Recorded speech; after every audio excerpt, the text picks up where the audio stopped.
All right. Thank you, Madam Clerk, Deputy Clerk. All right, members of council and members of the public and delegates that are here with us tonight, welcome to the special council meeting. This is the special council meeting for Wednesday, August the 30th, 2023. Members of council are all present, including Councillor Deneen, who's joining us virtually. She's on vacation, but taking her time to join us today. So thank you, Councillor Deneen. Council, we're all here to deal with a special public meeting. This is going to be a public meeting portion underneath the Planning Act. So at this time, I only have a couple of items, and then as is our procedure, we would pass the chair over to the Deputy Mayor, who will chair the public meeting portion of our meeting. So council, we'll start with the approval of the agenda. Recommendation be it resolved that council of the Township of Clearview hereby approve the agenda dated August 30, 2023 as presented. Can I have a mover and seconder? Mr. Walker, Mr. Broderick, thank you very much. Anything to add? Nothing? So I'll call the motion. All those in favor? And that carries unanimous. Thank you very much. Disclosure of pecuniary interest and general nature thereof. Is there anybody with a disclosure looking up at the screen for this meeting? Seeing none, if anything comes up during the meeting, please bring it forward to the chair and we'll deal with it right away. All right. As I said, this is a special meeting. This is part of the Planning Act meetings. So our procedure is to share the duties of chair during public meetings. And so at this time, we'll share it with Mr. Deputy Mayor Paul Van Stavern. Paul, I'll transfer the chair to you. Thank you, Your Worship.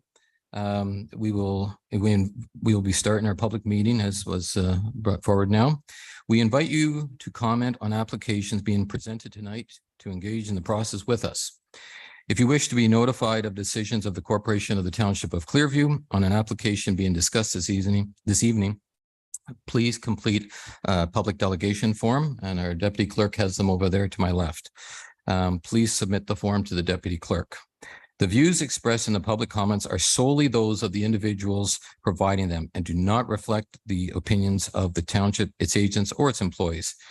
It is not possible for the township to verify the accuracy of all information provided by members of the public. The township therefore assumes no responsibility for any inaccurate information that may be contained within the public comments. If you have any information that might correct, clarify, or refute any statements contained within the public comments, please forward it to the Township Planning Department. Please be advised that your comments or requested to be notified will form part of the public record. Your communication and any personal information therein will be made available to the public unless you expressly request its removal. If a person or public body would otherwise have an ability to appeal the decision of the Township of Clearview to the Ontario Land Tribunal, but the person or public body does not make oral submissions at a public meeting or make written submissions before the proposed official plan or zoning bylaw amendment is adopted or passed, the person or public body is not entitled to appeal the decision.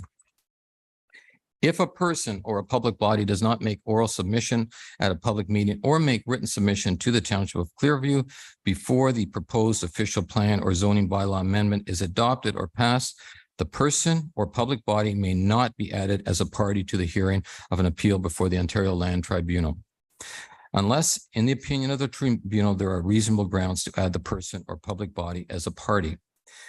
The following public meetings will involve a brief presentation by our planning staff, an opportunity for the applicant or the agent to present their application, a period for public comment or questions, and an opportunity for questions by the planning committee.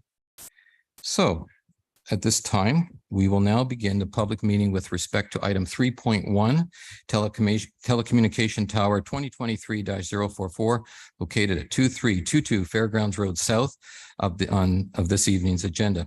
The planning staff, Mr. Ainley, I see is there, will now start with a brief presentation concerning the application. Welcome, Nick. Thank you, Chair.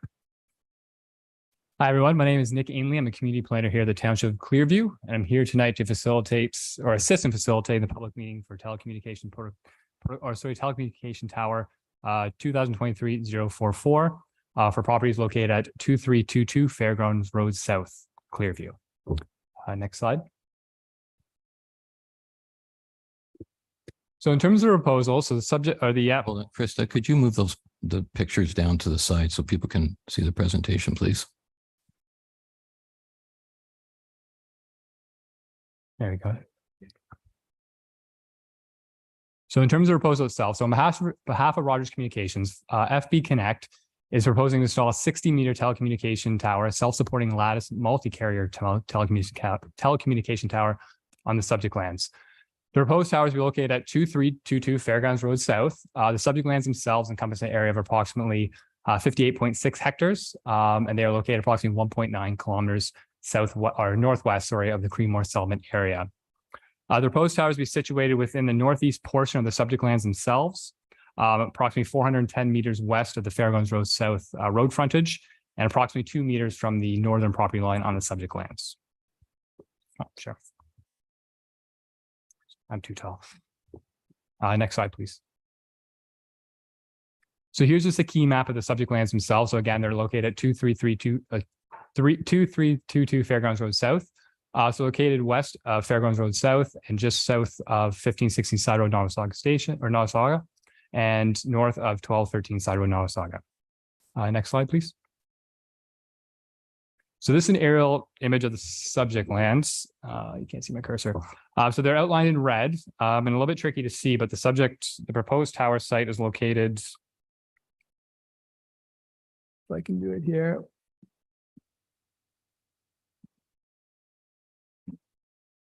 Doesn't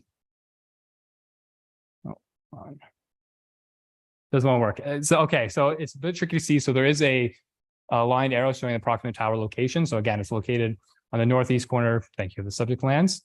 The subject site is provided access off Fairgrounds Road South and has frontage onto it, with the current access to the subject lands and to the proposed tower being provided from Fairgrounds Road South. Next slide. In terms of the site plan that's been submitted as a part of the application, again, is for a 60-meter self-supporting steel lattice design. The towers will be located within a 15 by 15 meter fenced area, and that's located on the kind of the top left corner of the site there. Access will be provided via the existing driveway, which is currently located, it's tricky. It's currently located approximately to the existing barn structures, with a proposed extension to be located to the tower site. In addition to the tower itself, there is going to be a equipment shed, which is a size of 2.4 by 1.8 meters in size at the base of the tower. It's noted that the tower will be able to support co-location at a future date. Next slide. So these are some photo renderings provided by the applicant that were submitted as part of the application. So this is a view from the intersection of 1516 Nowasaga Station, or Nowasaga, sorry, Side Road on Fairgrounds Road South. Is viewing southwest. A bit tricky on the projection here, but the photo on the left is before. It's tricky to see, but you can see the silo structure located kind of centrally in the property, with the proposed rendering of the proposed tower to the right. That's circled in yellow. Next slide. And then again, this is another photo rendering of the proposed tower from the frontage of the property, from the main entrance. So again, the picture on the left is the existing, and then the proposed tower is located just to the right of the existing barn and silo structure on the site. Thank you. Next slide. So in terms of existing policy framework, the township's official plan currently designates the subject lands as agricultural, as well as greenland hazard land. And the township of Clearview zoning bylaw currently zones the lands as agricultural, as well as has a hazard land overlay on top. The hazard land overlay also depicts the area regulated by the Conservation Authority. And just to note that the portion of the site where the tower is to be located is entirely designated for agricultural, as well as zoned for agricultural use as well. Next slide. So this is the existing official plan map. So all areas in white are the agricultural designation, with the blue depicting the greenland hazard land area. So the kind of the fingers that kind of come across. This one doesn't depict it, but if you go to the next slide, so this is the zoning bylaw map. And again, it's a bit tricky, but all lands are currently zoned as agricultural, with the blue overlay being the hazard land, as well as the MVCA regulatory area that goes over top.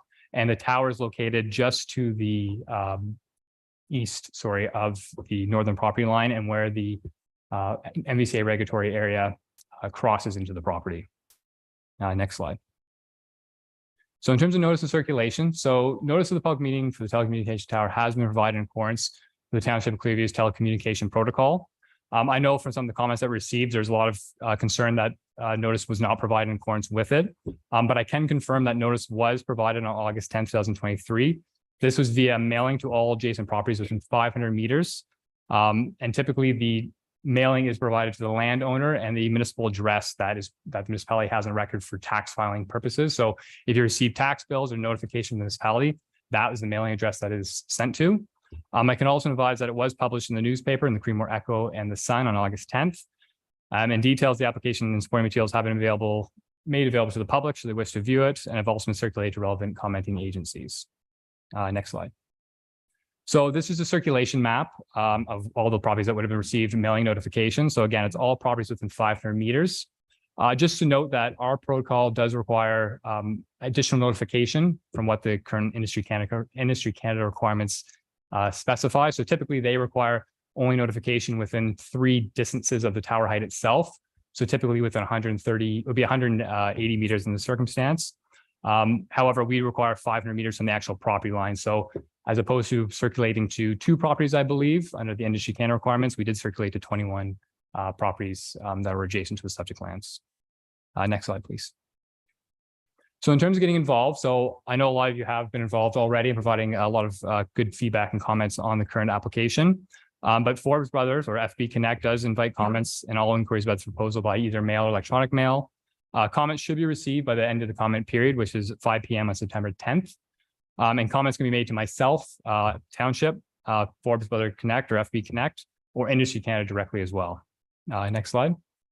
So the next few slides are this is the contact information for FB Connect. So that'd be Sarah Duncan, and she can be reached at the email address stated here. Next slide. This would be industry contact for our local detachment, which is the Southwestern Ontario District Office. Next slide. And again, my contact information is also available to do it. This information is in our digital agenda. So if you don't jot it down now, it is available on our website as well. Next slide. So in terms of the overall review process, so tonight is the public meeting and is intended to gain further public input, as well as allow staff the opportunity to present, as well as the applicant. Following this meeting, staff will consider all comments received to date prior to the meeting, during the meeting, and kind of until that September 10th deadline. That information is provided to the applicant as well. And then following that period, typically a summary or response to all comments that have been received will be provided. It's sometimes done either directly through the staff report that's to follow, or it can be done prior to that, depending on the number of comments that are received. And then following that, basically a staff report is brought to council for recommendation. And then following that meeting, notice is given to the applicant when council makes a decision on the telecommunication tower concurrence protocol. And that's all I have this evening. I understand that the applicant is also here to provide a brief presentation as well. Thank you very much, Mr. Hanley. Appreciate it.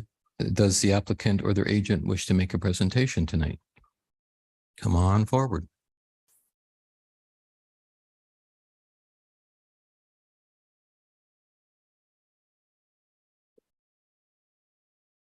Good evening, council and staff and public for attending this public meeting. My name is Jay Lewis. I work on behalf of FB Connect, and we work on behalf of Rogers. I'm stepping in today just because Sarah is attending virtually. I don't know if she has, I believe she should have signed in.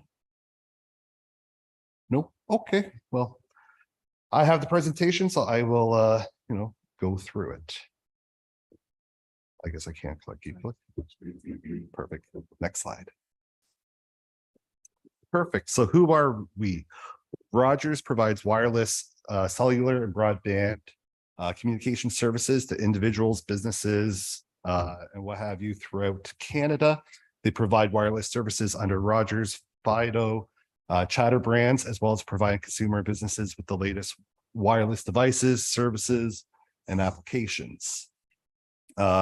And who are we? We are FB Connect. We're a nationwide infrastructure and construction company, and we act as agents on behalf of Rogers for the real estate acquisition as well as the municipal approval process. Next slide. So one of the network requirements or the objective of Rogers is to ensure wherever people work, live, play, have continuous wireless coverage so that they're not dropping calls or when they're trying to stream videos or information, that there's not the lag time. So if you take a look at the one picture in the lower left-hand corner, you can see where you have 3 existing base stations. The shaded area is the coverage, and everyone has coverage. What happens is once the capacity of a site is maximized or utilized, the actual footprint of the coverage area shrinks and it opens up areas. And that's where we need to put new towers or base stations or antennas to provide that continuous coverage so that you don't have the dropped calls or poor service. Next slide. So Rogers has a number of existing sites within Clearview. So on the map here, there are 3 existing towers that we depicted in this. There are more towers, in the overall area.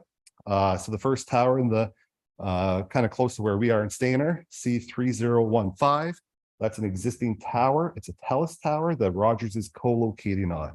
Rogers has no issue with co-locating with other carriers, whether or not it's TELUS, Bell, provided that co-locating on the structure is possible. And we'll get into that in another slide. There's another tower east of Creemore. That's Rogers Tower, and it has Bell located on it. And then there's another tower out near Devil's Glen, where it's Rogers Tower that has Bell on it. So there's a lot of co-location that happens in the industry.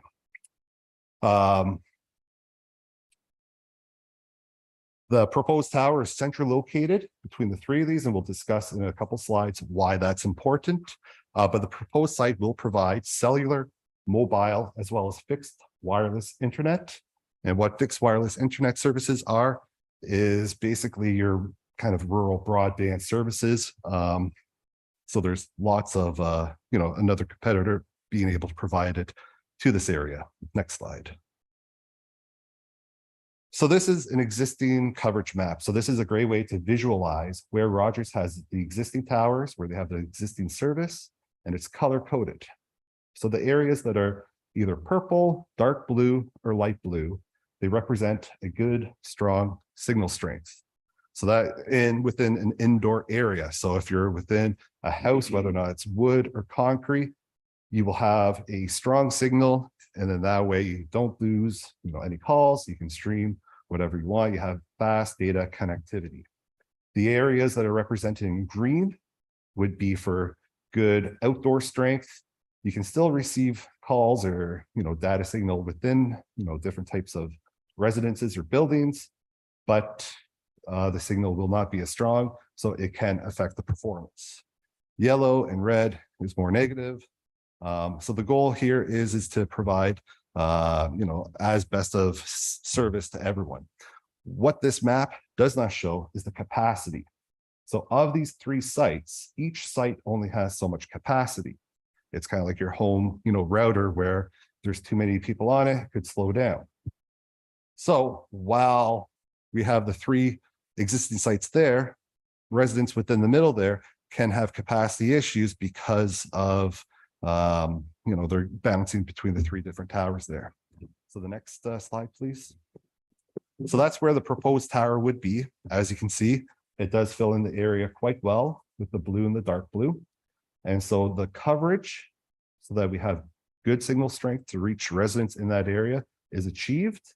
And then the other benefit that's not shown there is that we're adding more capacity to the overall network so that residents in this area aren't taking away capacity from the other towers servicing other communities. So it's kind of win-win for residents in this area, as well as win-win for residents around these other existing towers. Next slide, please. So the co-location analysis, because we have received a number of comments, why aren't we locating or co-locating on the existing Bell monopine? And there's 2 reasons. One, it's a little bit outside of the search ring of where we were looking at. So we were looking, in the next slide, I will show where the search ring we were looking, but the existing Bell tower is about 1.6 kilometers. And what we would have is we would have a shift of coverage proportionally 1.6 kilometers towards it. The other thing is that there's a limit of whether or not we can actually co-locate on the tower. So is there adequate height for the antennas? And is there structural capacity to it? So the existing Bell monopine is only 30 meters. So based on previous sites with a Bell or with a monopine, to co-locate on it, Rogers would be around the 19-meter level of their antennas. And that reduced height gives a reduced coverage area. So on the next slide here will be a coverage map that shows a reduced area. So I don't know if you can toggle back maybe between this slide so that everyone can see. One more. So you can kind of see the difference in size of the coverage, the footprint area. By having such a reduced height, we have less coverage, and we also have a shift of coverage. Where that shift is, we're now in between the two existing sites. We're not centrally located. And so there could be potential to have to, co-locate on another tower, or not co-locate, to build another tower just to fill in that hole by having to move it. So that's why the location of these towers are very key. Next slide, please. So the site location process, how do we follow this and how do we come to this? So the RF engineers provide us with a search area of where they need a new tower to achieve their coverage objectives. For this here, you can see the yellow outline, and that is where the RF engineers said we would like a tower, and to achieve the coverage objectives, we need 60 meters. Within this area, there's elevation. So the site is located on an area of prominent height versus further down, near the road, because if not, we would have to build a taller tower. And we have to be within a reasonable distance to power and access. So the property at 2322 Fairgrounds met this criteria. During the site acquisition process of this, there were other property owners that were contacted. However, this was the location where an agreement was reached and a site is being proposed. The property is on the west side of the fairgrounds. Nick did a great job, presenting the details. So some of the other considerations to mention is that the proposed location will not remove actual agricultural lands from production. So not any of the cash crop. It's within a cattle grazing area. There's no hazardous materials on site. The farm has been in production for over 60 years and the zoning is agricultural. And the nearest setback from a residential dwelling is 330 meters. Next slide, please. So some more details. This is what Nick had just kind of shown. It's a 60-meter self-support tower. It's a lattice type structure. It is located set back. An access road will lead to it, and power will be extended about 120 meters to that location. Next slide, please. So the site design. So for a 60-meter tower, there'd basically be two different types of towers we could use for that. We could use a guy tower, which has the guy wires that come off of it, and it has a narrower lattice type structure. Or we could do a self-support tower, which is what we've proposed, where it's narrow at top, wider at the base. Or we could do a lattice tower. A lattice tower is where you have vertical lattice components versus, a wide angle, but the face width of that's much larger. So there's different types of towers, but we are proposing, the self-support tower just because it does narrow towards the top. There are other types of towers out there. There's monopoles, monopines.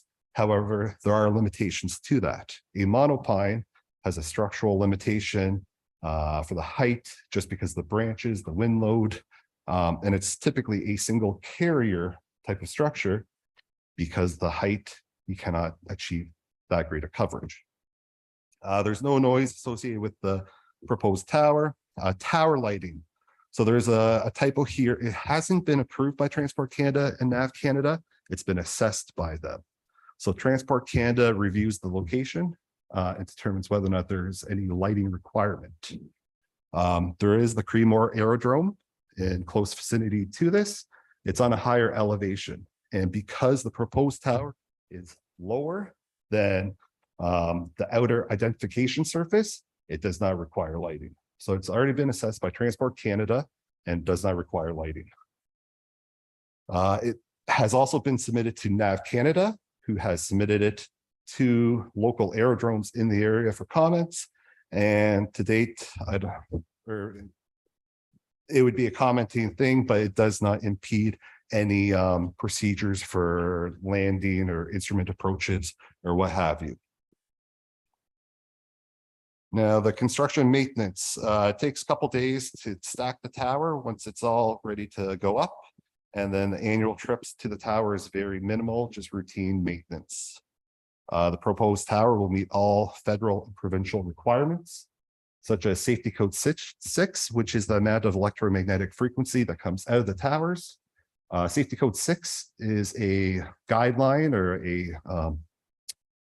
it's more of a regulation that Health Canada requires. It's comparable or similar to many other international jurisdictions, such as the United States, the WHO, European Union. So the health of these towers and antennas are very safe.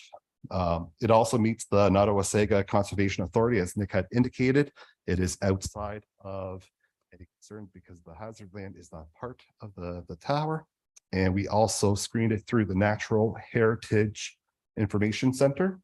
And there are no identified threatened, endangered, or species at risk within the area that's been logged into their database. So we feel as if, you know, all that has been reviewed correctly. Next slide. So the photo renderings, Nick has already shown this, but this is a view from Fairgrounds Road looking west, and online, you know, you can zoom in and see it a little bit clear. The next slide, please, is another view from the northeast. Looking at it, it does, you know, a 60-meter tower will be above the tree line. Next slide, please. And then we also included either three or four more photo renderings from further away. So the next slide is further away from the east, approximately at Highway 42, what the visual of it would be. Next slide. And then this is an interesting one because this one is further south, past Creemore Village and looking north. And in there or on that, you can see the Bell monopine, which is very visible, you know, above the tree line. And then based on the location, it would be, I think, fairly similar height. But because it doesn't have all the big branches, and that's the nice thing about a lattice tower, is that it does allow the sky to come through. So it may not be as much of a visual impact as what a monopine would be. Next slide, please. And here's just another slide with the Bell monopine. And just because the elevation distance, you know, you can see the difference there. Next slide. There's one more. Next slide. All right, so the Clearview consultation process. So the one thing to note here is that these types of towers and this industry is regulated at the federal level under the Radio Communication Act. The federal department that oversees it is Innovation, Science, Economic Development Canada, or ISED, and they have a protocol for following to establish these sites. They do have a default public consultation process, and they do allow land use authorities to create their own consultation process. However, it should be noted that ISED is the approval authority, and that we would follow through, you know, the land use authorities consultation process, which is what we are doing. So one of the items to note within ISED's protocol is that there are a number of concerns that are not relevant. And they would include disputes with the member of public relating to the proponent's service, but unrelated to the antenna installation. So we are here to discuss the proposed tower and not Rogers' other services. The other thing is the potential effects on the proposed system will have on property values or municipal taxes. So the federal level, they decided that that is not a relevant concern when citing these towers. As well as questions on the Radio Communication Act, Safety Code 6, local established bylaws or other legislation, and whether or not it should be reformed. So we are looking at, you know, the location of the tower and the impact on it.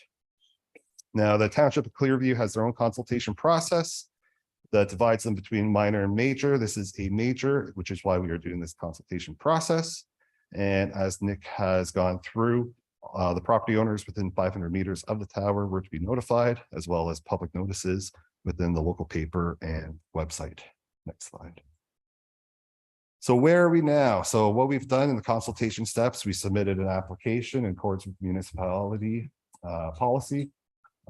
They've circulated to the various agencies. They notified 21 property owners. There's been the newspaper notification as well as on the website. And we're here right now at the public meeting. Comments closed September 10th, as Nick had mentioned. And the point of the public meeting is for us to present the proposal and to receive the public's feedback. And if there's any concerns or questions on the proposal. So the next step is to complete the public consultation process, receive the comments, provide responses to them, and we will provide a summary to the municipality, and then the municipality would provide a concurrence or non-concurrence. Next page. So Rogers looks forward to providing enhanced wireless services for the township of Clearview. And if there's any questions, I'd be happy to answer them. Thank you. Thank you very much, Mr. Lewis. I have been made aware that Sarah Duncan has joined the screen as well, or is here now. So if there are questions that you can't answer, please defer them to her if she's better suited. But the people are aware there are two people here in our presence now, or one person here, one person virtually, to answer questions from the public. So, okay. Perfect. Thank you, Chair. Thank you. So this, do you want the presentations? Should we do the presentations from the public, or let's do some, Jay, you want to just have a seat for a few minutes and let the presentations come forth from the public, and we'll let it be a little interactive. So if you have specific questions as we go along, then be available, please, to answer them. So Yes, definitely. Thank you, Chair. Chair right there. thank you. So at this time, there's somebody from the public. I know we have a few people that wish to speak, so I'll ask for our first presenter from our audience.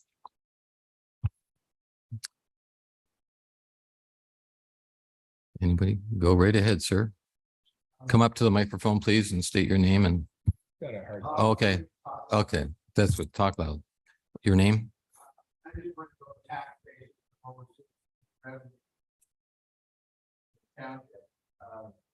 You pay taxes on this land that you bought, really taxes, what you pay for commercial. I'll just repeat the question just so everybody can hear it who's online. Ted's looking to find out what the tax situation would be on this property if the property is approved and the structure gets built. Can you answer that question? Yes, through the mayor to the public. Great question. Once MPAC comes along and reassesses it, it would be reassessed at, I believe it's a commercial, or it's at a different tax rate than agricultural. And Rogers pays that amount that's designated just to that area being utilized by the tower, but not the surrounding farmland. That answers your question. Commercial, yes. Good, thank All right. you. Thank you, Yeah. Ted. Anybody else who wish to ask some questions like to come forward?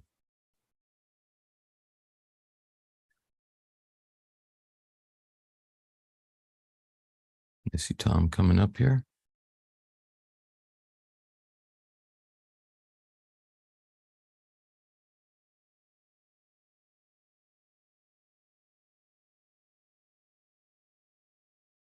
Should have taken a seat closer to the podium.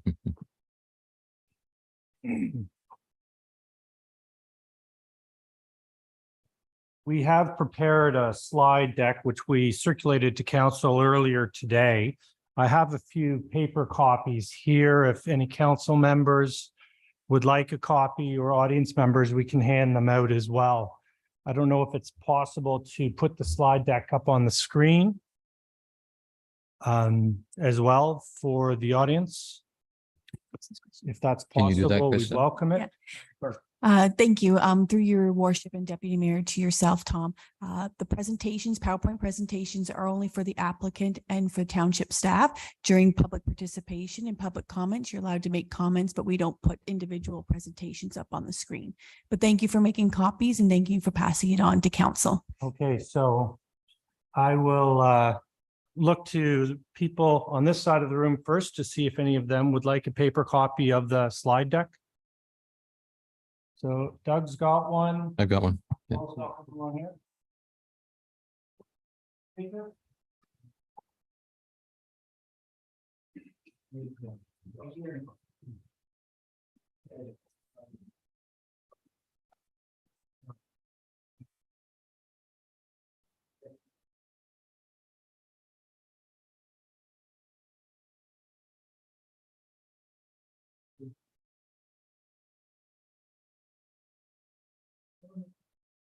Brian.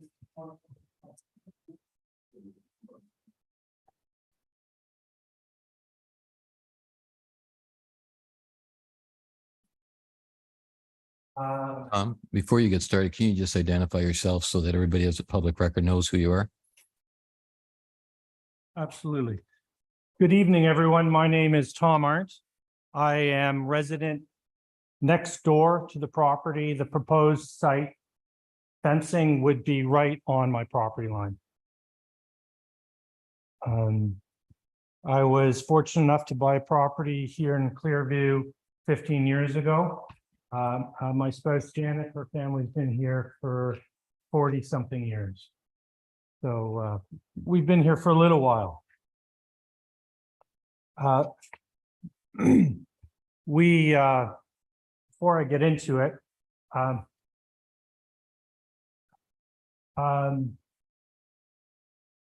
Bob and Betty and Brian and Jen are good neighbors of ours.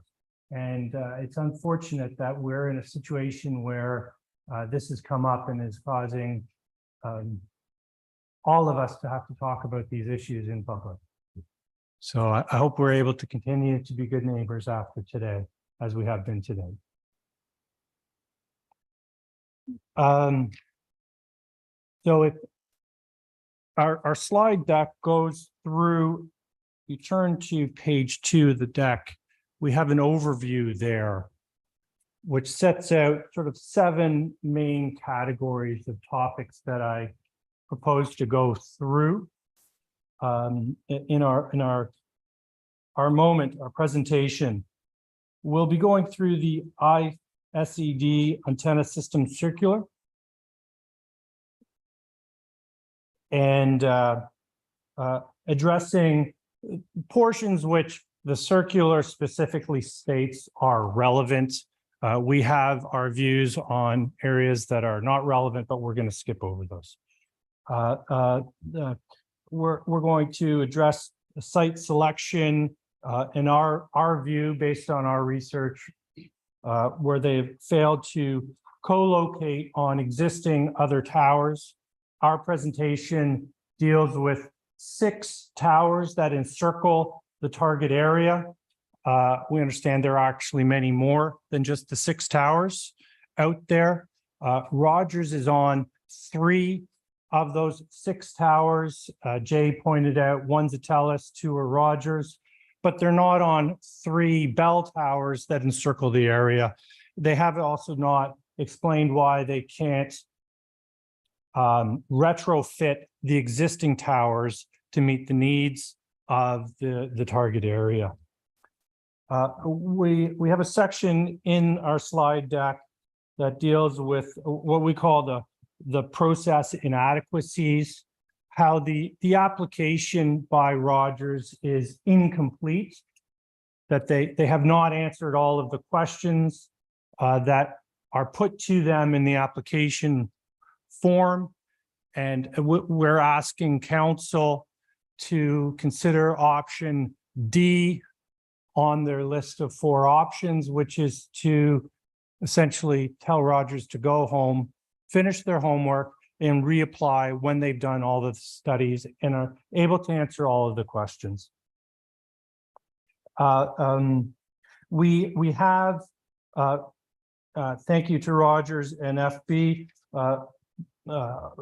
pulled down a copy of Jay's presentation and gone through it and have some comments, observations, critiques on the information that's in that report, and we'll be going through that. We've also, tonight is an important night for us all also because of the draft official town plan proposal document, which is agenda item 2 tonight. And we have gone through that official plan document and identified how it would apply in this situation. So we've taken a crack at explaining that in our slide deck. Patrick Casey, sitting right over there, would probably be able to do a much better job of it than we are, but that's what we've done. We also, throughout our slide deck, list a number, and they're shown in blue background, white text, action items where we're asking council and or Rogers FB Connect to go and address these outstanding issues. So that gives you a bit of a high level review of what this deck does. And with that, I'll dive into page 3 of the deck, which is the issue, and this is an important issue, and it's front and center from the feds and throughout the literature out there. The requirement to properly explore possibilities to co-locate, or as in the ISED document, they refer to it as sharing existing towers. There's an absence of Rogers explaining why they cannot co-locate. They have a summary conclusion in their justification report explaining why one of the other 3 Bell towers won't do it. They don't even talk about the other 2 towers. They don't discuss their own 3 towers, why retrofitting those is not possible. And this is a very important omission in Rogers' application. They should be required to address why all of the surrounding towers do not meet the needs.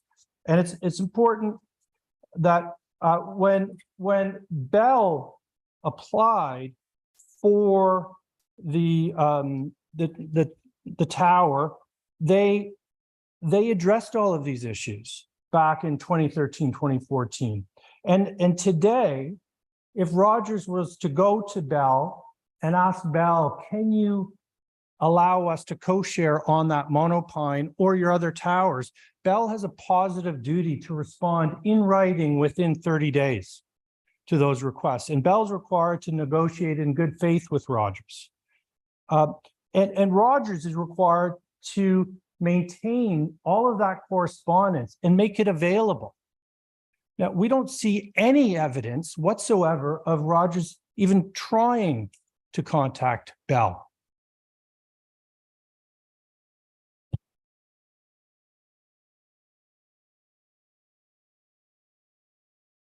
Their justification report, and this is page 5 of the report, simply concludes Bell's location won't meet the coverage objectives. That's all they say. How did Rogers reach that conclusion? The ISED, turning to page 4, we have our first list of 4 action items. And I've already identified the first one, reject the application as incomplete. Second one, require Rogers to disclose all analysis, correspondence, and engineering reports for the proposed site. Number 3, require Rogers to explore all collating opportunities on the Bell monopine, on 10 Hill, and other towers surrounding the target area. Number 4, require Rogers to produce all analysis, correspondence, engineering reports if after doing so, Rogers continues to seek to build on 10 Hill. Page 5 of the deck. The the Rogers, which is the proponent here, must contact the applicable land authorities. There's a 120-day consultation period. We would say that it hasn't even started because they haven't completed their application. They're required, there's a consultation period that's required in that consultation period, which requires them to discuss site options. There have been no site option discussions that we're aware of. They've simply come forward and said, right there, that's it. Ensure that local processes related to antenna systems are respected. Well, we'll get into that with viewscape issues, heritage viewscape, landscape. Jay already pointed out and Nick pointed out, this is on, it's not just agricultural land, it's greenland hazard lands. We are within 120 meters of the NVCA. It's basically, I know exactly where it is because I look out at it. It's basically up the river bank, the creek bank of the creek. And they're digging a hole down right beside.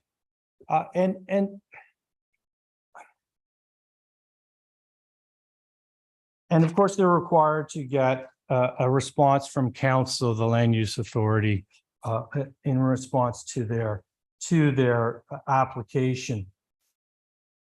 They're required to provide a 30-day period. Now there's some for written comment. There's some confusion about that, I have to say, because the notice that went out by mail on August 10th specifically states that the written, and I've got a copy of it here, which we received a few days later because the mail isn't same day, says that the written feedback deadline is September 4th. Now tonight and in Roger's presentation, they say it's September 10th. So there is confusion out there. When are you supposed to be getting your answers back by? September 4th is 25 days. It's Labor Day.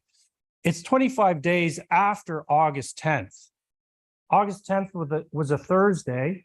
A lot of the people didn't get these until the Monday. We're shorting them on Labor Day. So this is a ISED minimum 30 days. And it's of receipt. It's not given notice. It's you're supposed to have 30 days from the time you receive notice of this to give written response.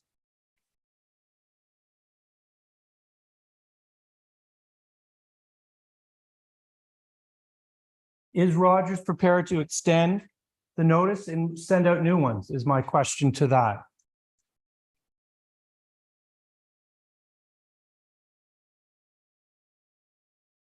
So we go through on page 5 a number of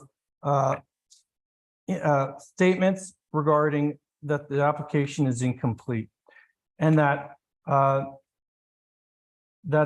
Clearview policy, the process protocol telecommunications tower projects policy at page 3, paragraph 3 states that once a complete application package has been submitted to the township, the formal application process commences. So, I'll spend a minute going through the details of the application that we received. And so I'd say that the formal application process has not started. Turning to slide deck, page 7, 2 more action items. Require Rogers to provide a public the full 30 days from receipt to deliver written comments. Council to confirm the consultation period has not started because a complete application package has not been submitted.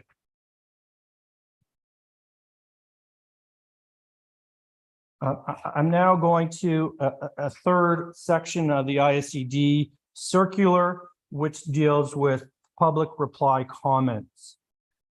page 8 of the deck.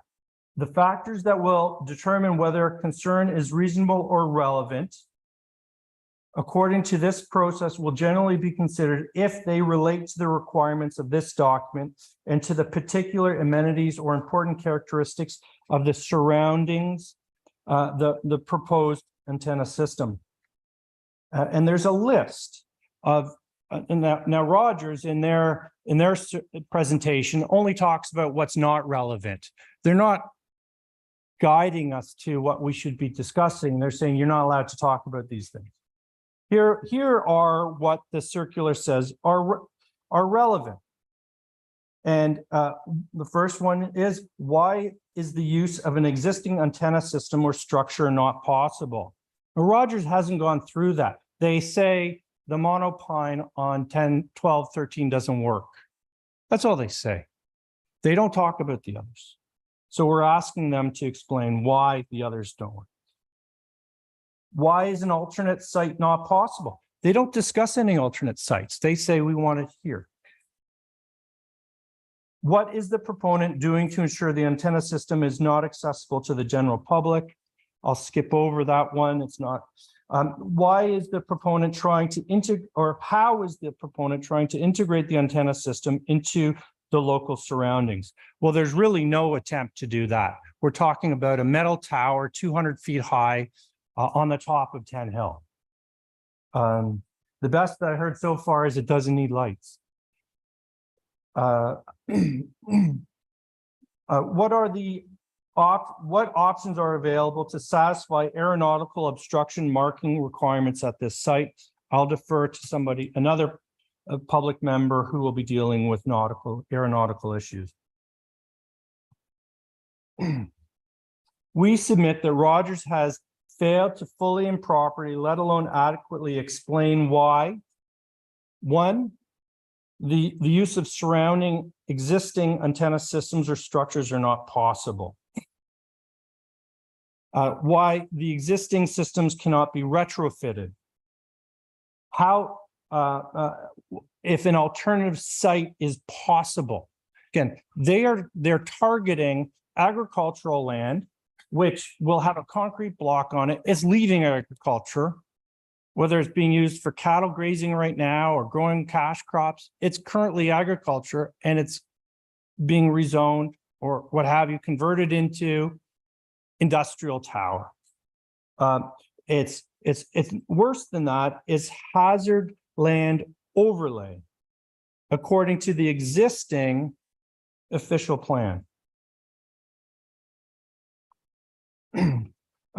So it requires Rogers to explain. Rogers has not explained how they've tried to integrate this tower into the local surroundings. And we talk about a cultural heritage impact study. And this comes out of Clearview's application guideline,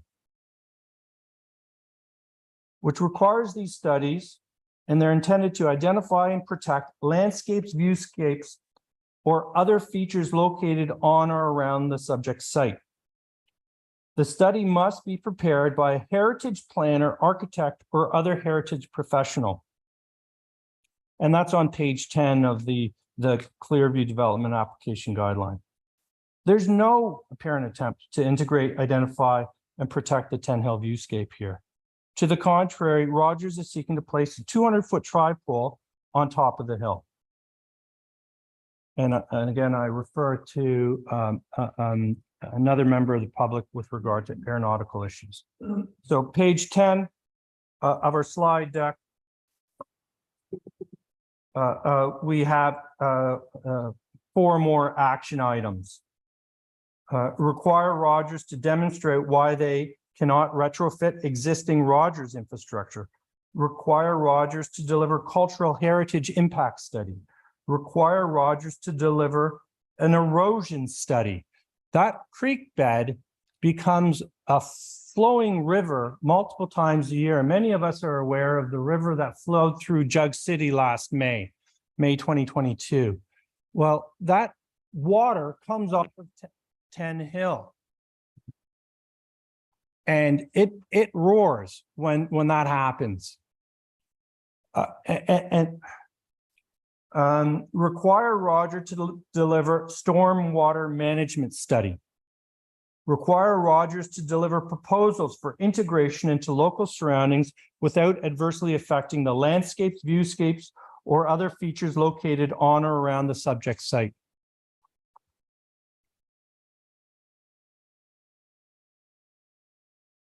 Slide deck 11 addresses, again, environmental concerns. I'll move on to slide 12. And this is where we get into Roger's failure to co-locate. We have a couple of, the next few slides show that Bell and Telus is currently providing full 5G service to the target area with existing infrastructure.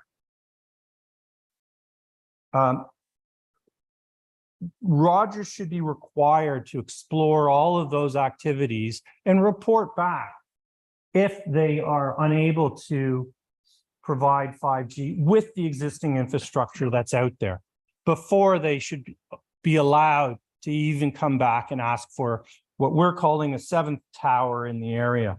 If you look at slide deck 13, we've put up and there's many more towers in the area.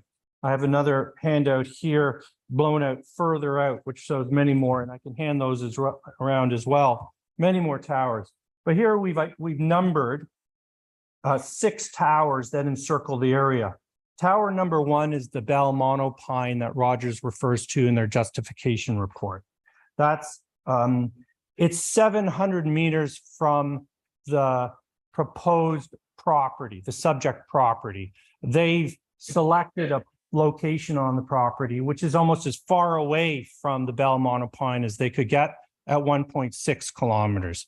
But if you go as close as possible, it's 700 meters away from the Bell monopine. That's the one. There's another tower just north of Duntroon, east of 124. I understand it's a relatively new tower. Bell has a 3rd tower in the village of Creemore. Bell has a small house down in the village on Wellington Street, and behind that they have a white tower. Those are Bell's 3 towers. Bell is also using towers 4, 5, and 6. 4 is one here near Stainer. 5 is down near Cashtown Corners, and 6 is the one we heard from Nick. I believe that's at Devil's Glen, effectively, right beside Glen Huron. So those are the 6 towers that encircle the proposed site. Number 7 is almost right in the middle of all of that. If you look at slide deck 14, this is from Bell's website, their coverage map. It shows that the whole area is this blue, which is 5G. There is a little bit of it, almost looks like a cloud to the right. But I assure you that's in the middle of somebody's farm field out in the middle of nowhere or forest. If you turn to page 15, you see Rogers' coverage map for essentially the same area, encircling the target area. And you see Rogers, the red is Rogers 5G, the yellow is 4G or LTE. They're not able to currently, I don't know if they're able to, they're not currently getting 5G into south of Smithdale, which is probably 2 properties, or west of Smithdale, that's Glen Huron, which is right underneath their own tower up at Devil's Glen, and which Bell is able to deliver 5G to somehow. And if we turn to page 16, we see Telus. Again, Telus has got purple rather than red or blue, and they're delivering 5G into the target area. Smithdale, Glen Huron are completely enveloped in purple. The target area is 5G on Bell and Telus, not on Rogers, with existing infrastructure. And I'm going to try to avoid repeating myself. So I'm just going to move to the action items on page 17. Again, reject the Rogers application that's dated June 28th. And none of us members of the public were even made aware of it until the August 10th letter. It was dated August 10th, was put in the mail, and then we received it. So reject that application as incomplete. Require Rogers to explore all existing towers and infrastructure for co-locating with Bell and include results in any future application to Clearview for this or similar proposed site.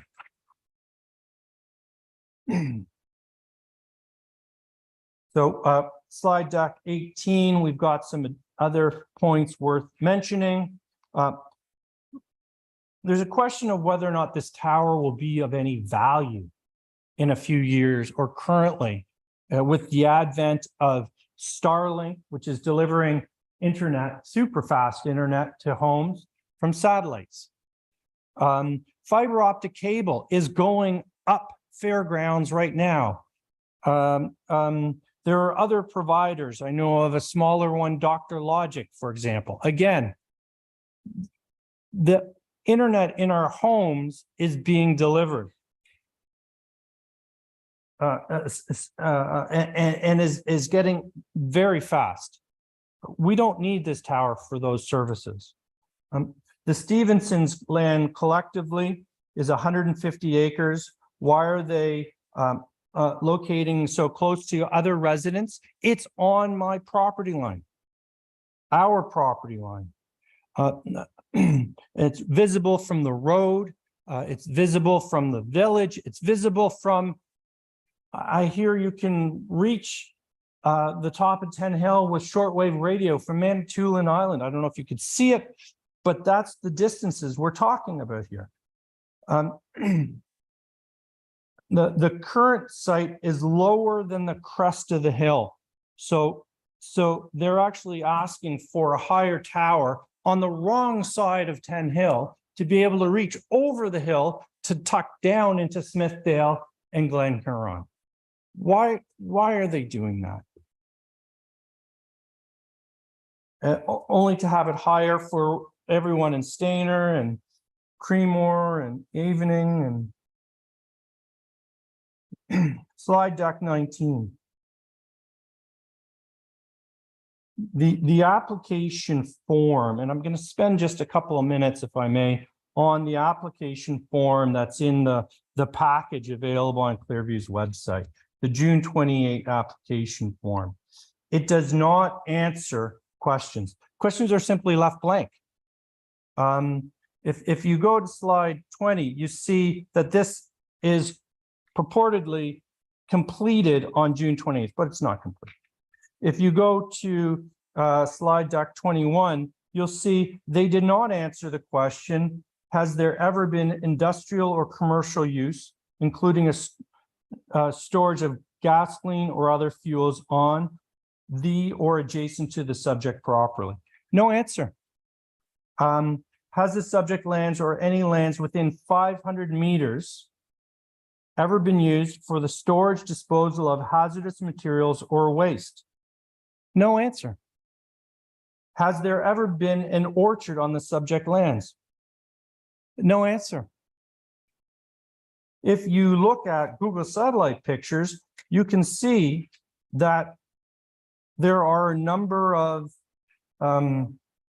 older pieces of farm equipment that have been sitting there for as long as I've been next door, if not longer.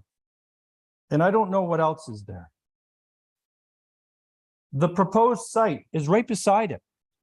The road that they're proposing to build to get to the proposed site goes right through there.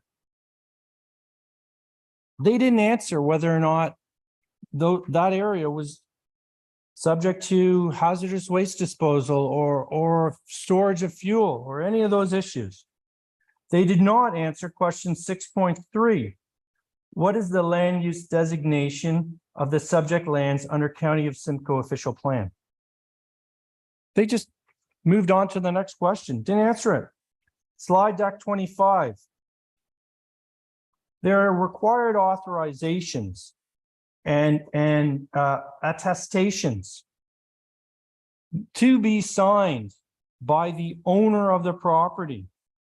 They're unsigned. Slide deck 25. Now, I don't know if Bob and Betty were asked to sign this. There's reference to see attached letter of authorization. We don't have that. As members of the public, that has not, the letter of authorization has not been circulated to us.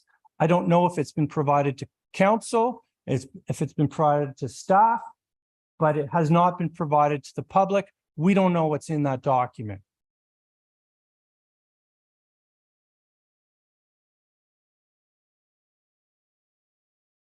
Slide deck 26, there are other points worth mentioning. 27, we've taken, as I mentioned at the outset, a few minutes to go through Roger's presentation that was put up on the Clearview website. Deck 28, page 3 of Roger's presentation, they seem to be addressing, and we may have misread this, but they seem to be addressing people driving through rather than the residents. Because their pictures are for cars. Well, we don't need these cell towers if we're there because we've got Starlink, we've got other internet providers in our homes. Page 4 of Roger's presentation only shows the 3 existing towers, which is really 3 of 6 encircling the area.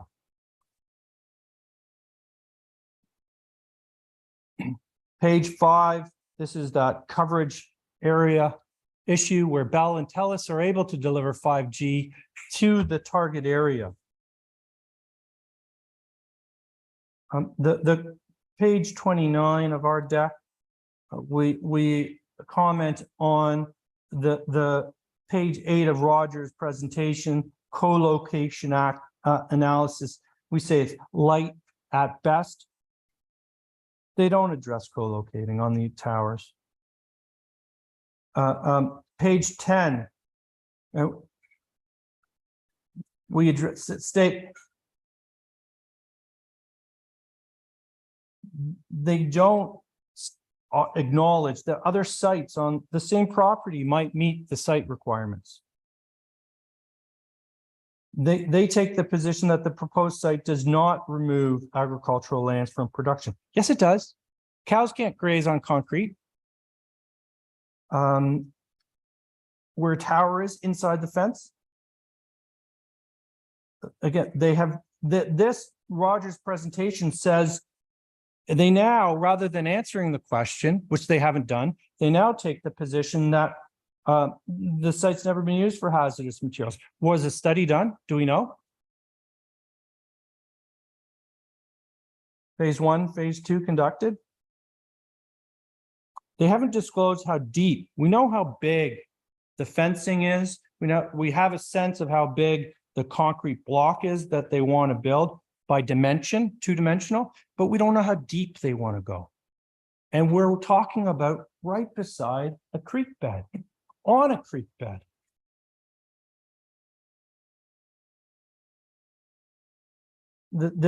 Turning to our deck, slide 30. Page 12 is we're going to suggest is misleading.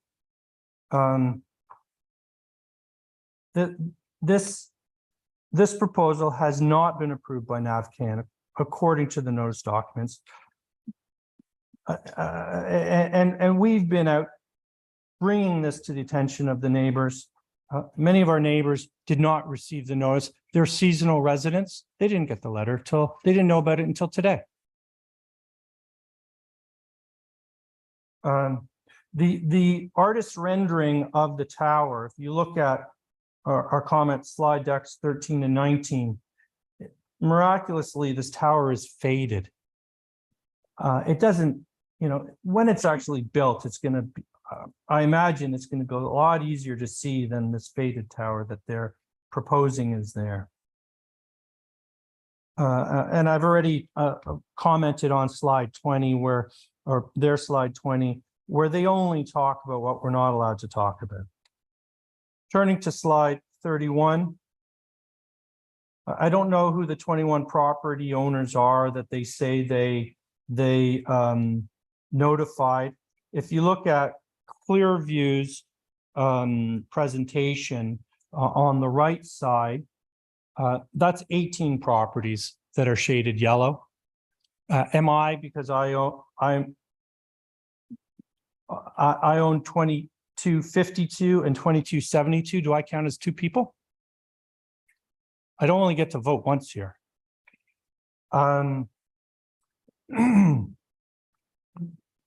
Clearview's antenna policy specifically states council can make one of 4 determinations.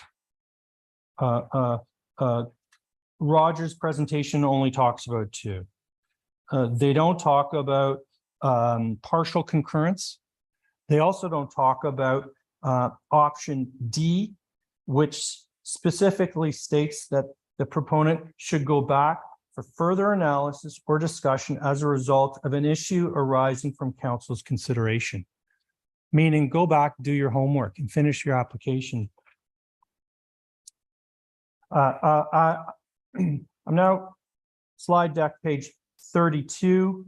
At the outset, I mentioned we would talk very briefly about how the draft official plan would apply in this circumstance if it were approved in its current form.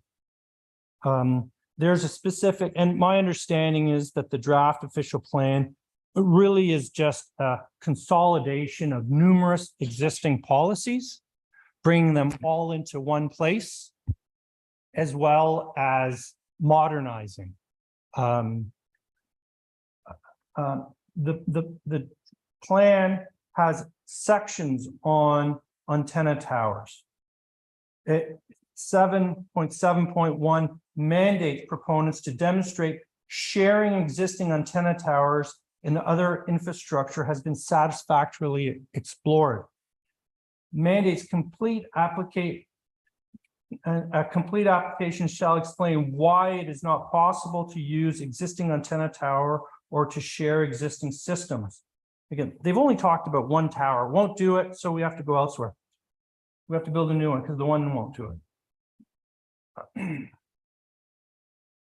It mandates proponents to describe how the tower will be integrated into local surroundings. Stipulates that the preferred location for an antenna tower is rural designation. If in agriculture or greenlands, proponent must address policy 7.7.1.5 requirements. There's a whole nother rainbow, a list of issues that arise for this proposed site, which they're ignoring. We turn to slide deck 34. Section 3.3.4 states that in order to protect and preserve all agricultural areas, it is the intent of the official plan to permit non-agricultural uses, and this is only in very limited circumstances. As a general principle, non-agricultural uses should be located in settlement areas or in rural designations. Proponent of any non-agricultural use in agricultural lands must fully and convincingly demonstrate to the township that such a location is necessary and appropriate. In fact, with this proposed site, it would require the passing of a minor bylaw. Slide deck 35 helps wind through the official plan where you see that this proposed site is Greenlands. It's the term that's defined in the official plan adjacent within 120 meters of the the creek bed, the NVCA. And because of that, it would require a stormwater management report to be conducted. I didn't see one in the materials that were provided to the public. So if you turn to page slide deck 36, you see a bit of a zoom out of the location. They're looking to put the tower right here, and you can see the creek bed right beside where they're proposing to put the tower. And those trees right there, those are just hawthorns to the northwest on my side of the, that's just hawthorns in the creek bed. It goes straight up to the corner of their property. So page 37, I apologize that this is all very small. We can go offline and look at these pictures, and Patrick, I think, probably has bigger versions of this. You see the proposed site. It's agricultural. It's in the Greenland natural hazard lands. And if you're wondering what is it currently zoned as, the designation on the current official plan is the exact same as the draft. It is currently agricultural Greenland hazard land areas. And that's slide deck 38. 39 and 40 are our list of what we are asking council and Rogers to do. And I'm not going to read items 1 to 10. I've already read those out loud. I'll go to 11. Require Rogers to deliver proposals for integration into local surroundings without adversely affecting the landscape, viewscapes, and other features located on or around the subject site. Reject Rogers' application as incomplete and in breach of the process. Require Rogers to explore all existing towers and infrastructure co-location, including co-location with Bell, and include results in any future application to Clearview. Require Rogers to deliver an environmental study, to deliver geotechnical study, a hydrogeology study, provide an explanation why the site is right on the property line, explain why no other sites were explored, address all requirements under the draft official town plan.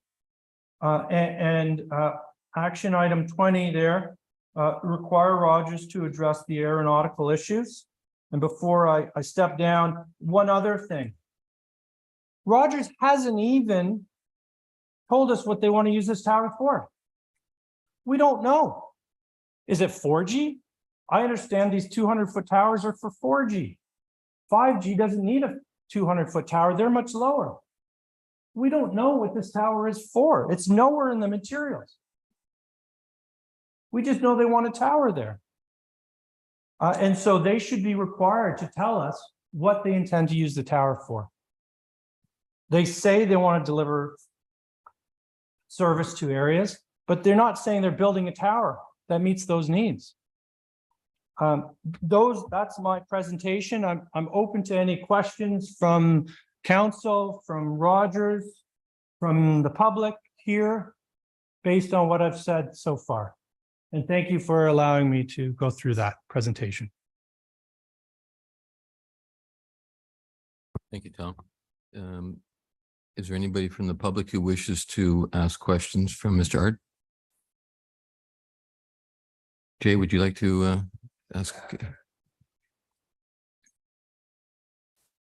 You gotta share the podium, guys. Yeah. Come on up. I don't bite. Perfect. So the one main thing that we got to discuss here, the whole point of this is to discuss and provide, the answers and everything. So one of the things that you brought up first is the idea of co-location and how Rogers has not adequately addressed that. So in the presentation, we did show the coverage maps that show the difference between the two. So we have received, a number of submissions. if we want to go to your flight or your slide deck with the 6 towers. So we did have a. So you're on page 13. Page 13. So page 13 there, we also provided, and we weren't trying to be dishonest or anything. We were showing where Rogers' existing sites are and where we're getting the coverage from. We have 3 sites. And Rogers is looking to have a site in the middle of it to provide service to that area. So, tower number 2 that you identified here is outside of that area.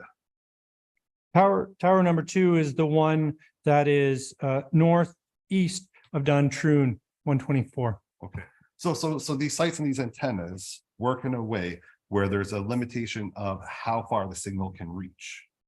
And so towers outside of that area will not work. So number 2, we can completely rule out.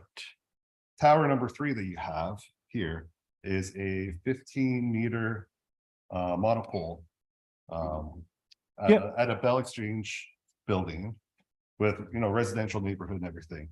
Now, we cannot co-locate on that, because the height determines the amount of coverage.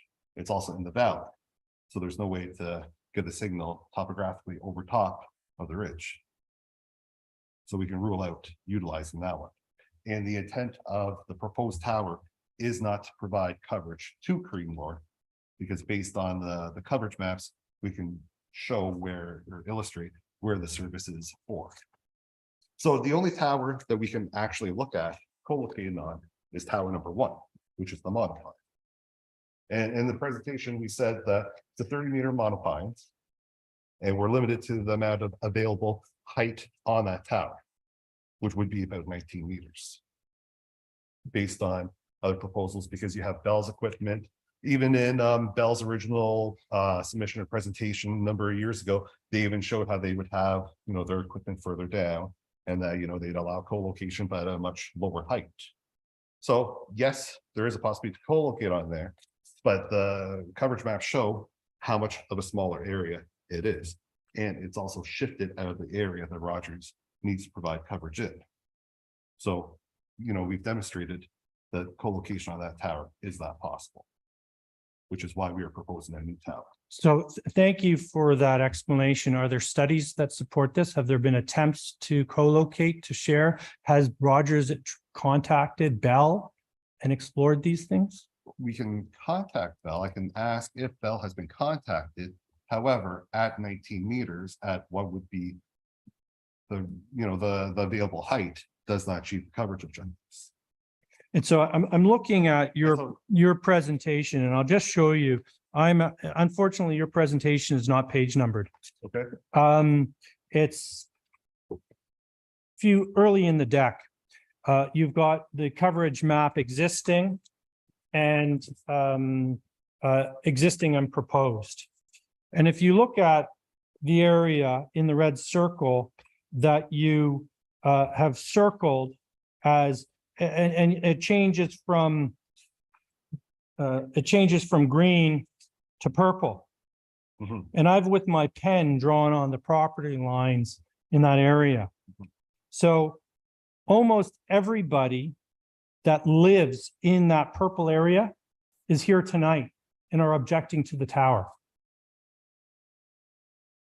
The only people that I know of that are in that purple area that are not objecting to the tower are the people whose property it's being built on. Well, perhaps, and that's why we're here, is to receive the comments and submissions, provide answers and explanations of why we are proposing it. So we are proposing this, to benefit the residents within this area. And as I mentioned before, it's also to increase capacity of the overall network, which also benefits residents outside of the area. So So your slide deck though shows that you're trying to get purple around the tower. And I've just told you that the people there don't want it. The purple area is the result of having the tower there. That's the strongest signal strength. Right. It diminishes from it. So wherever the tower is, that's going to be where the signal is the strongest. But the tower is proposed within the 3 existing towers to cover in that area and increase the coverage or the capacity. Just so I can add a little bit and not to get into the weeds here too much. The staff report, which will follow this meeting, will include all the answers that you've asked for. We will work with them. So not to, beleaguer Tom too much on like what he's trying to explain, but it will be in the report from our staff. Fantastic. Thank you. Okay. Just to, is there any, I have one other small point that I forgot to raise earlier, which is actually small because it's the brown bats. That are resident up on 10 Hill, which are apparently endangered or at risk species, which the slide deck says there are none up there, and there are. And we know that it's the little brown bats that are flying around up there. thank you. We'll get those answered, and you've heard Tom's answer to some of that. He's already reported. At this time, in your presentation, Tom, you did allude that Mr. Younger was going to be contributing to your presentation. So Alex, if we can get you to come up and talk about the aviation component of it. You are presenting tonight. That's your intent? Yeah. Please, if you would, then just we can keep things moving.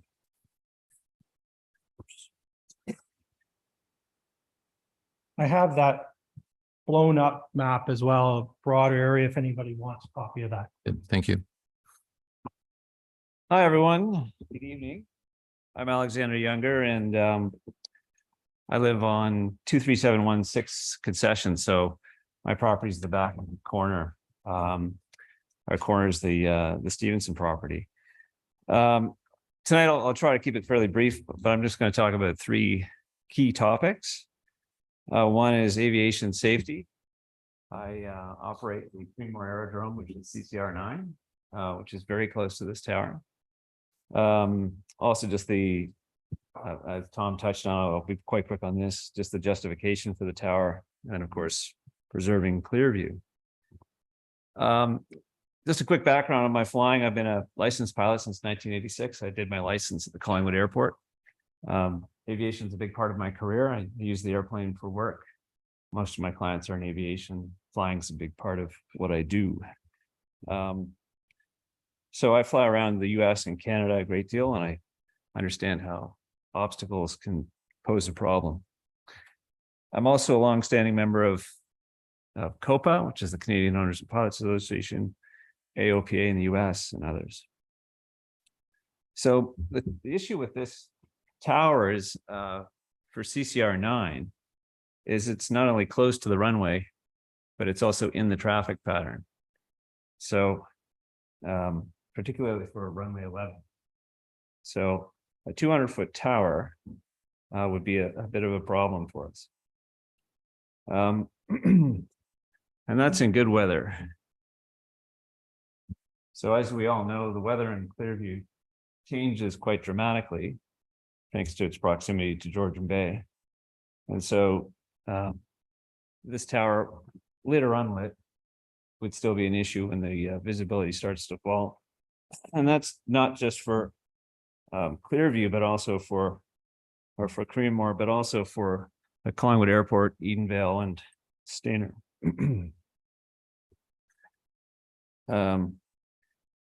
There are many flights, as anyone knows who lives in the area, that transition through the area, coming from Toronto, major centers like Kitchener, Waterloo, London, mainly to go to the Collingwood Airport, but they transition right over 10 Hill.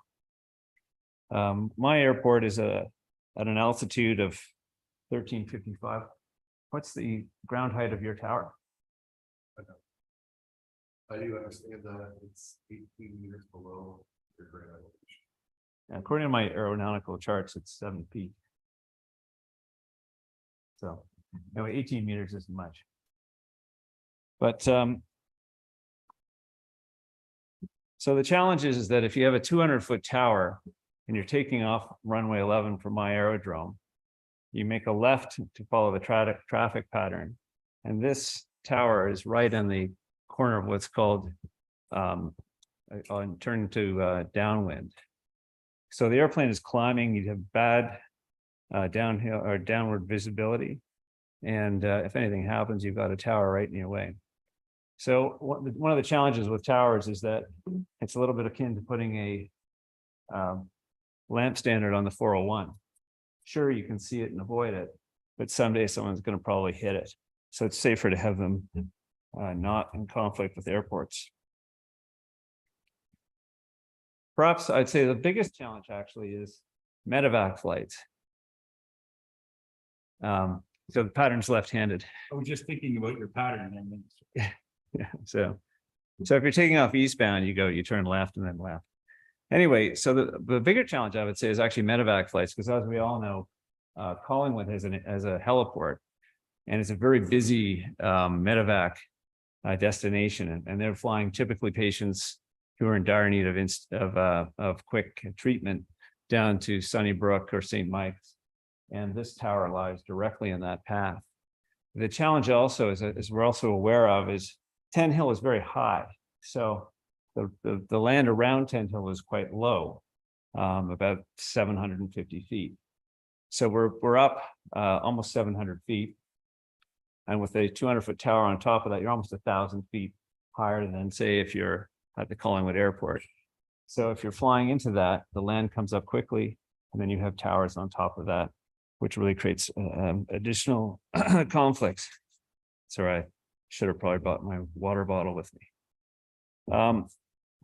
So Transport Canada actually has some specific guidelines about obstacles, in particular TP 312. So a review of chapter 4, I don't have it with me, and I'm sorry I can't show you because I can't put up a presentation. Table 4.1, obstacle limitation services in TP 312 suggests 3 standards be applied to aerodromes as extending 4 kilometers in a circle out from the center of the runway. So this tower is about 1.1 kilometers, so well within it, and 2,500 feet off the ends of the runway. To a height of about 45 meters above the aerodrome elevation. So this tower actually does offend TP 312 in terms of CCR 9. And so it's a bit of a hazard to not only to my airport, but also to the 4 others in the area. And I know you can say, well, listen, it's nice that you have a runway in your property.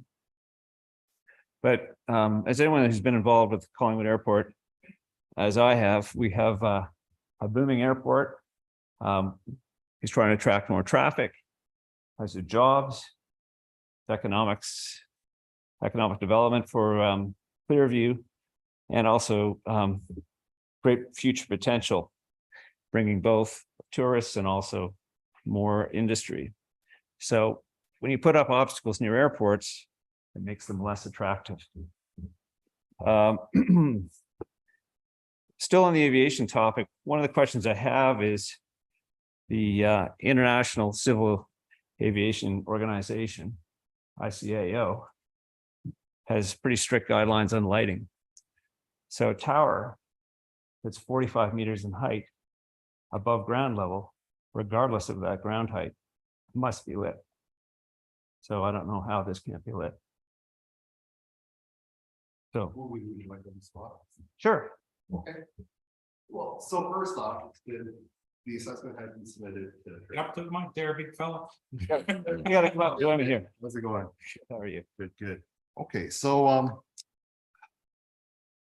the assessment had been sent to Transport Canada, their inspectors review based on the height of the aerodrome. So Right. the aerodrome, Nav Canada has a database of all the elevations. So they have that elevation, the elevation of the tower. When I reviewed it, I believe it's about 18 meters below. It's a 60-meter height.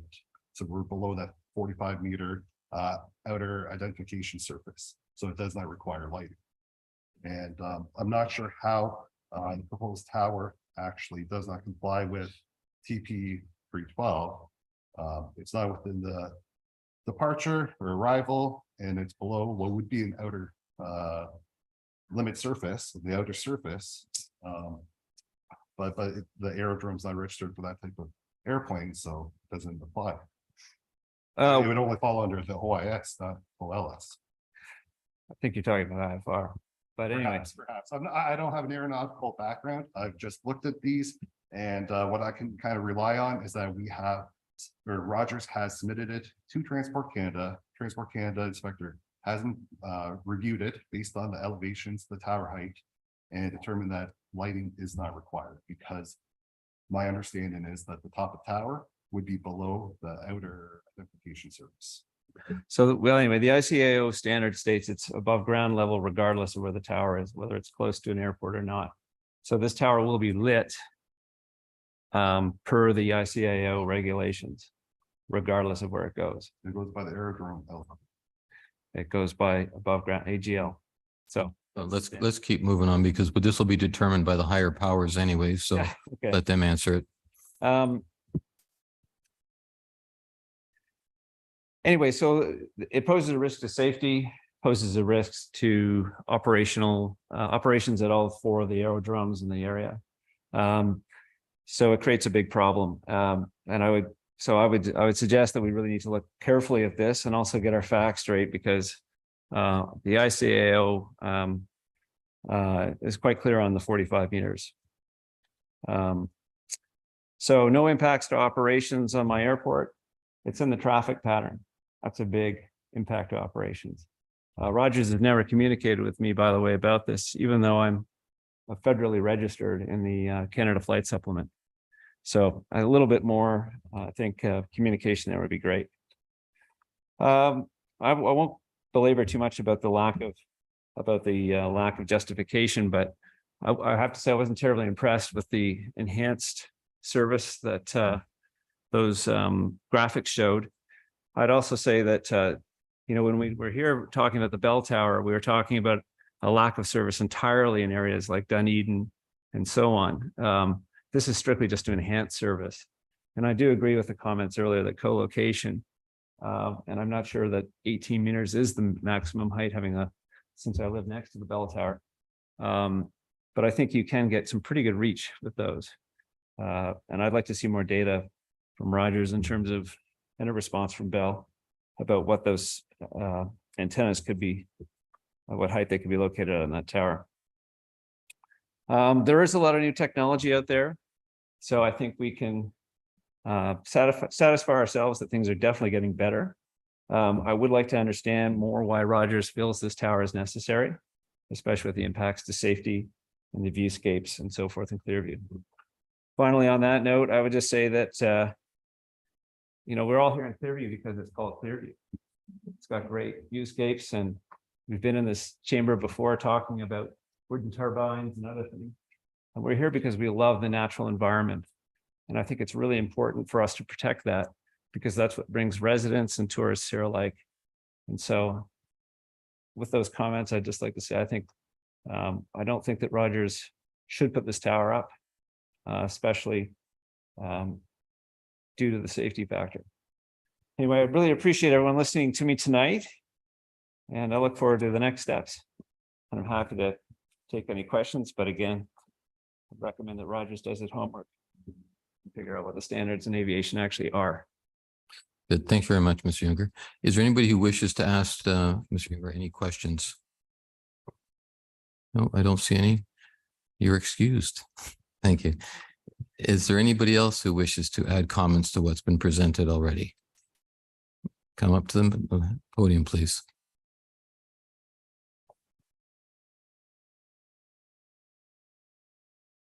Good evening, everyone. My name is Monica Brannigan. Please go to the microphone so everybody can hear you virtually. Good evening. My name is Monica Brannigan. I live on Fairgrounds below 1213. I don't believe I'll be impacted whether they renovate the bell tower or they decide to put up a 200-foot tower. I'm here because I really want to talk about process. And I really would like to remind everybody that innovation, science, and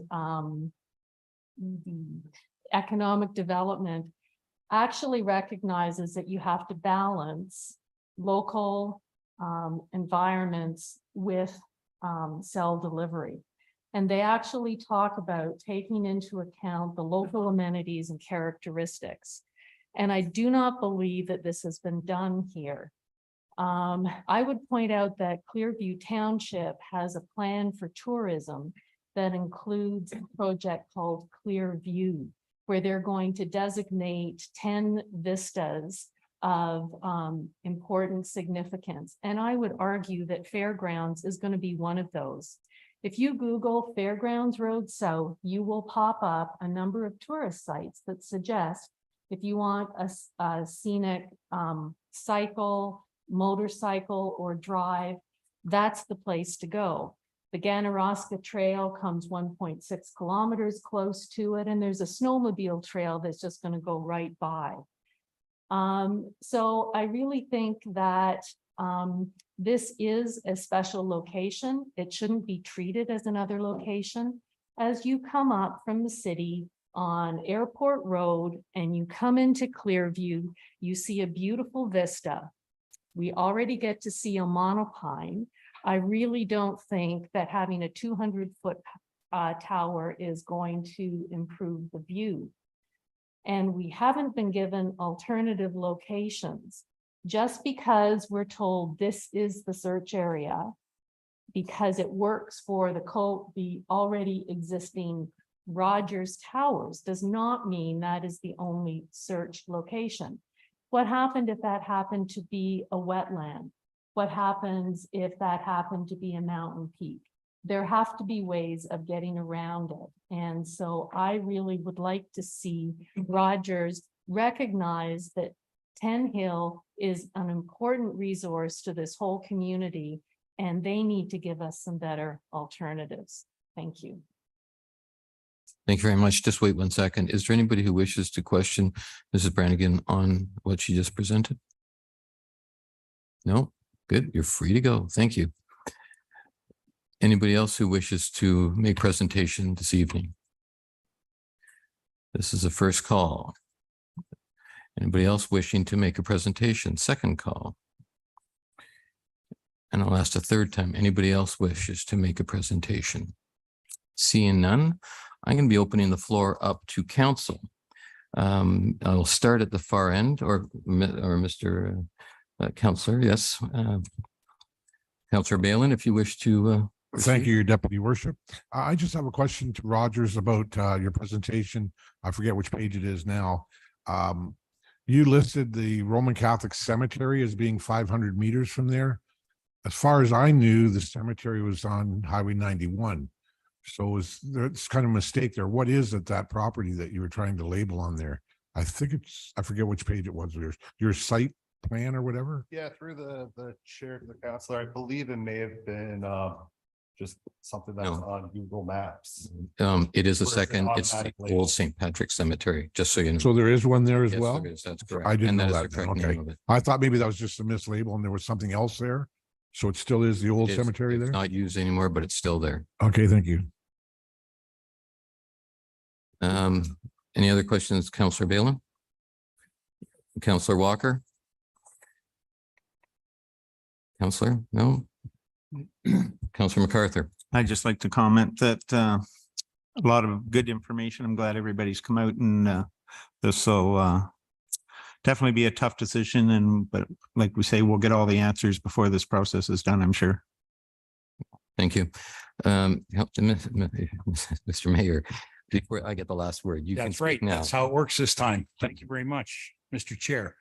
I do have a couple of questions, if I may. I'd like to ask our staff to comment in regards to the allegation that the application is not complete. So I'm not sure if that would be for Nick or for Amy, who's the director of that department. Can you comment on the June 28th, 2023 notification that the application is complete?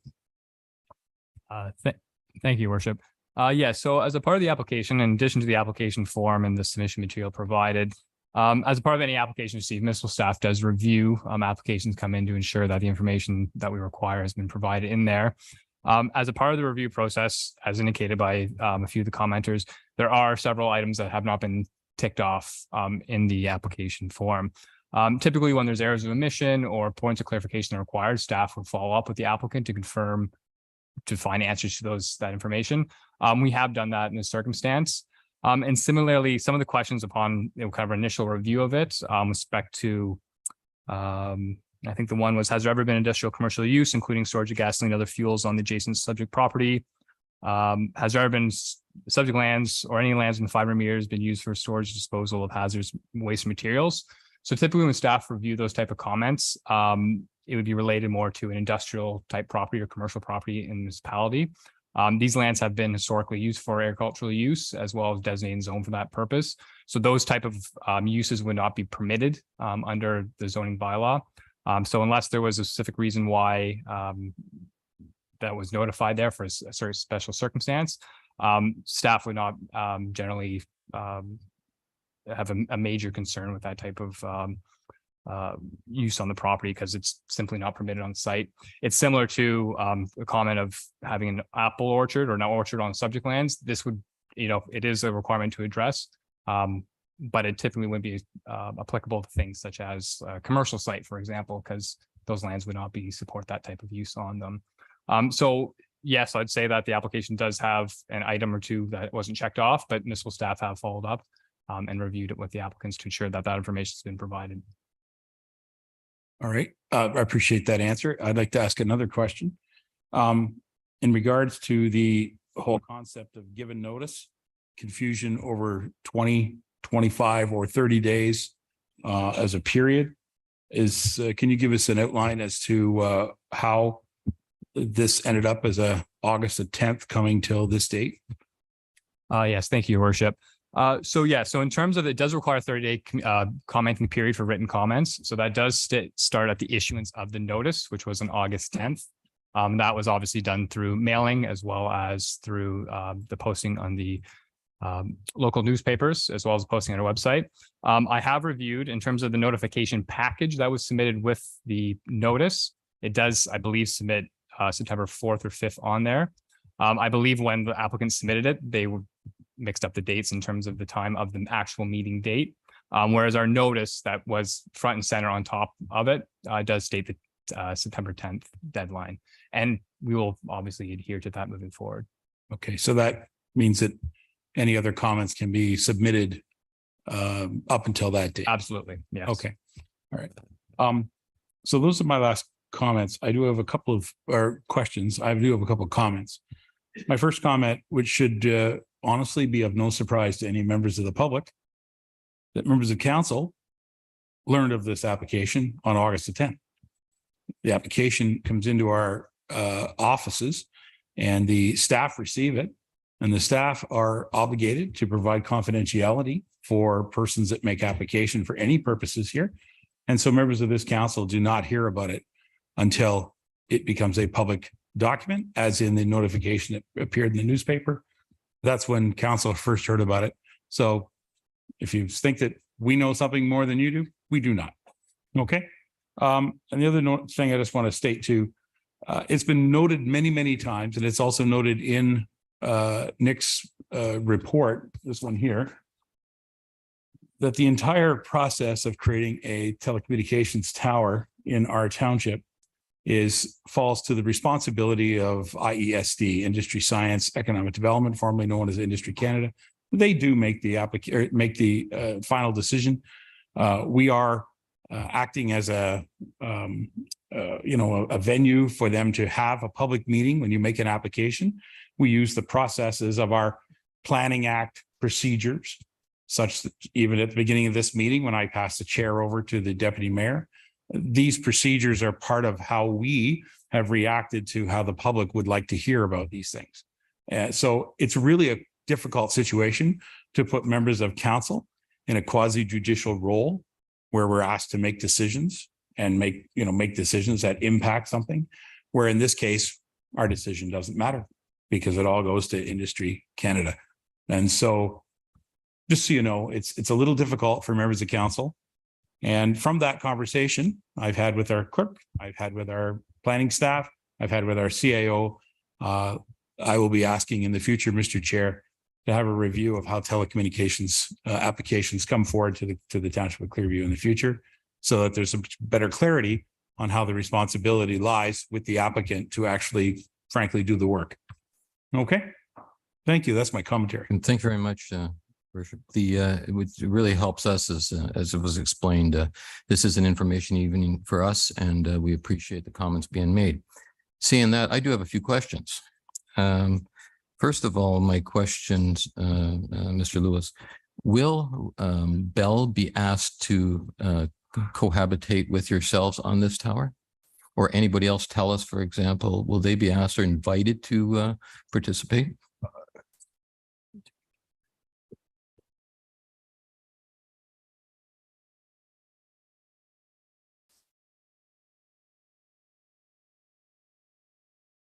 Yes, to the chair, to address your question, we can reach out to the other carriers, I believe, if they are interested in co-locating on the tower. Typically, what we do is a site is built, and then if somebody would like to go on it, they would request a preliminary information package to go on to co-locate. Okay. Is I- how- I just heard a couple of comments this evening that our technology is changing rapidly.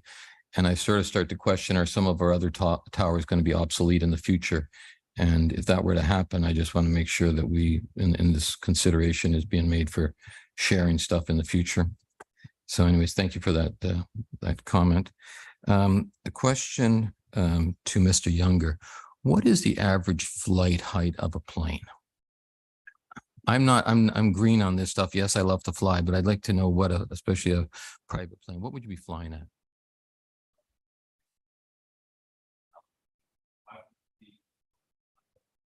Yes. Altitudes above that are then governed by airspace conditions above it. So for example, as you get closer to Toronto, there's what looks like an upside down wedding cake. You have to fly, flying, not in control, positive control by a Pearson. You have to fly below that, or you have to be like following from aircraft. Good, thank you. Now this is, I'll put a question to Mr. Ainley or to our planning staff, and I'm relatively, I won't say relatively new to this area, but I am not a lifetime resident. The definition of 10 Hill, and I've heard this mentioned a few times. We know in this community, there's so many names for different properties. The definition of 10 Hill, is this property part of when they talk about 10 Hill? I always thought 10 Hill only came up to the 1213 side road. Is there a definition within our statutes or anything? Thank you, Chair. I don't know if we have a specific definition in it. Likely the residents of the area would probably have a better definition than we would have to where it extends to. But I don't know if it's in our municipal documents, but that's something that we definitely confirm for you. Okay, well, I just say for people in the crowd, especially who haven't heard this before, it's sort of important that we understand this. Yes, Ms. Brannigan. The top of 10 Hill is at 410 meters, and below 1213, it goes up to about 380. I'm just guessing. So the actual top of the hill is in fact right around the area that the tower is proposed. And many other jurisdictions give guidance to proponents about sites hit. And a very common one is to avoid sites of topographical prominence. So maybe other municipalities have made policies that would make this proposal undesirable. Okay, thank you. Yeah, Your Worship. I just want to add a couple little pieces. In my office, I have the book of Nottawasaga Township, and it was written in 1967 as part of a centennial thing. It's interesting to note that that hill has two different names. One of them is 10 Hill, and it's written out as the word TEN, not the number 10. So it's 10 Hill. And it's also written out as the word Tin Hill, TIN Hill, Tin Hill, which I think might come from slang. But nevertheless, it's in the book several times. I remember reading it, and we had this conversation. So it's 10 Hill, Tin Hill, 10 Hill with a TEN, not with the number 10. There you go. Can I ask one more quick question? Since you brought up about co-location, just a quick question again to the proponent. I ask this to every proponent who comes to us for telecommunications towers. Would you be welcoming, or would it be possible for the Township of Clearview to use a co-location site at that location if it was built? Yes, through the chair, to your worship, we would. As you know, Township of Clearview has many telecommunications services that we operate, including our SCADA program to run our water systems. And so sometimes we need to have sites to repeat our signals from there. And we also operate many radio operations for our fire department and our public works department. So, Rogers entertains and has many other township public utilities. yes. And it's on there. So that could be a possibility. Okay, just wanted to make sure that it's spoken in this meeting. Thanks. Good. Thank you very much, Your Worship. At this time, this concludes the public meeting with respect to item 3.1, telecommunication tower 2023-044 at 2322 Fairgrounds Road South of this evening's agenda. We thank all who attended and provided comments for the interest of this matter. All input received with regard to this proposal will be fully considered by the staff in the recommendation and by council in the decision with respect to the application. A report regarding this proposal will be prepared before council, who will make a decision concerning this matter at a future date. So thank you very much, everybody, for coming tonight. We are now going to be proceeding with the next public meeting. We have a recess. Let's take a 5-minute, 10-minute bio break, as they call them, and get people watered up, and those who wish to stay. Thank you.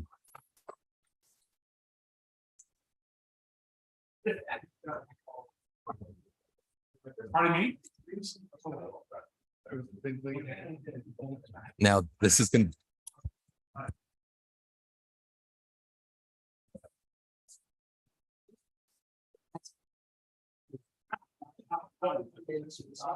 It's actually great.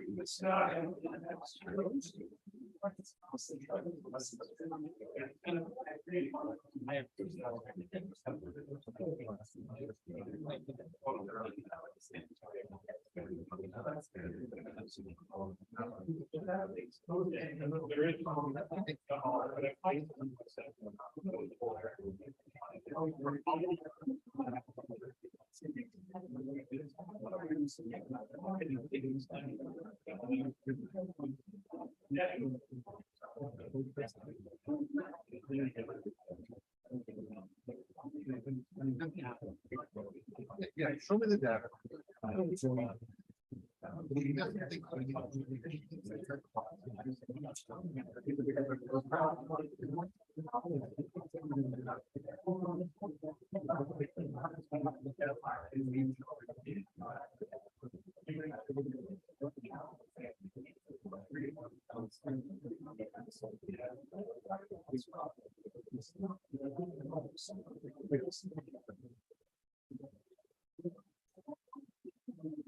Right, yeah, we're going.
Oh,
you know why?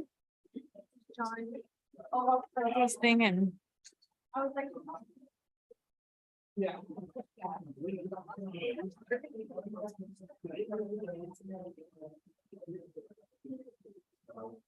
That's all it was.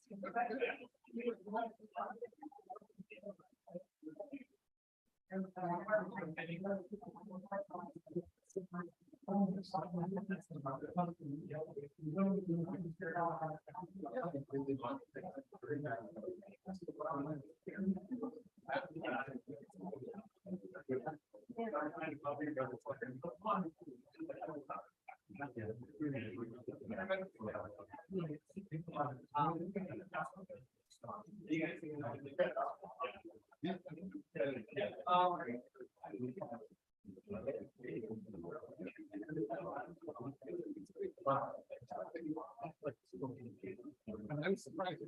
I usually would follow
There we go.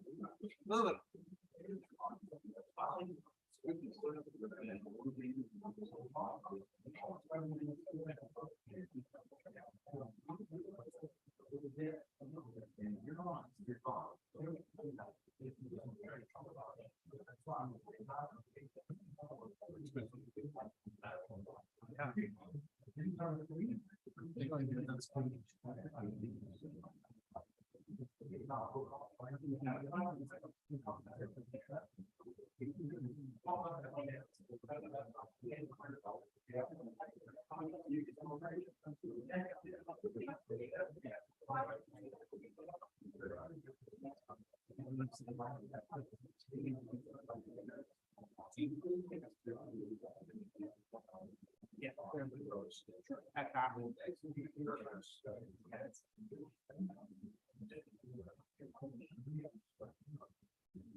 Thank you very much. We'll, yeah. We'll return. All right. Okay, thank you. Mr. Walker. Leave the ladies alone, please. Sorry. We're allowed to say that. We will now begin the public meeting with respect to item 3.2, the Township of Clearview's official plan. The Township's consultant on the official plan GSP Group will now start a brief presentation. So the floor is yours, gentlemen. Thank you, Mr. Chair, and thank you to council and staff and members of the public for your time and attention tonight. And thank you very much for participating in the township's official plan review process. My name is Steve Weaver, and I'm a planner with GSP Group. And with me this evening is Patrick Casey, who's been one of the primary authors of the new draft official plan. I will kick things off and then turn it over to Patrick to get into a few of the highlights of the main changes that are proposed in the new draft official plan. A copy of this presentation is also included in the agenda package, so we'll try to be brief going through it.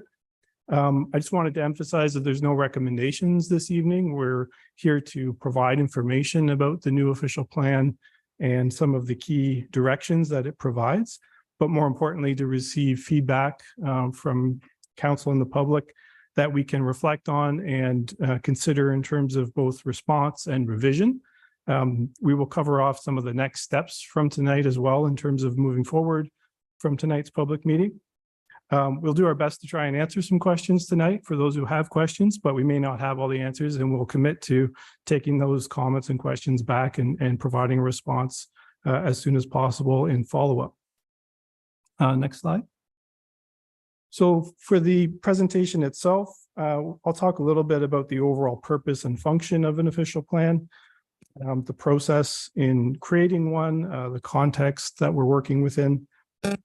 There is not only a large text component to the official plan, but several map schedules, and I'll touch on those. And then I'll turn it over to Patrick to talk a little bit more about some of the key components of the official plan, specifically about the overall community structure and growth management directions of the new draft.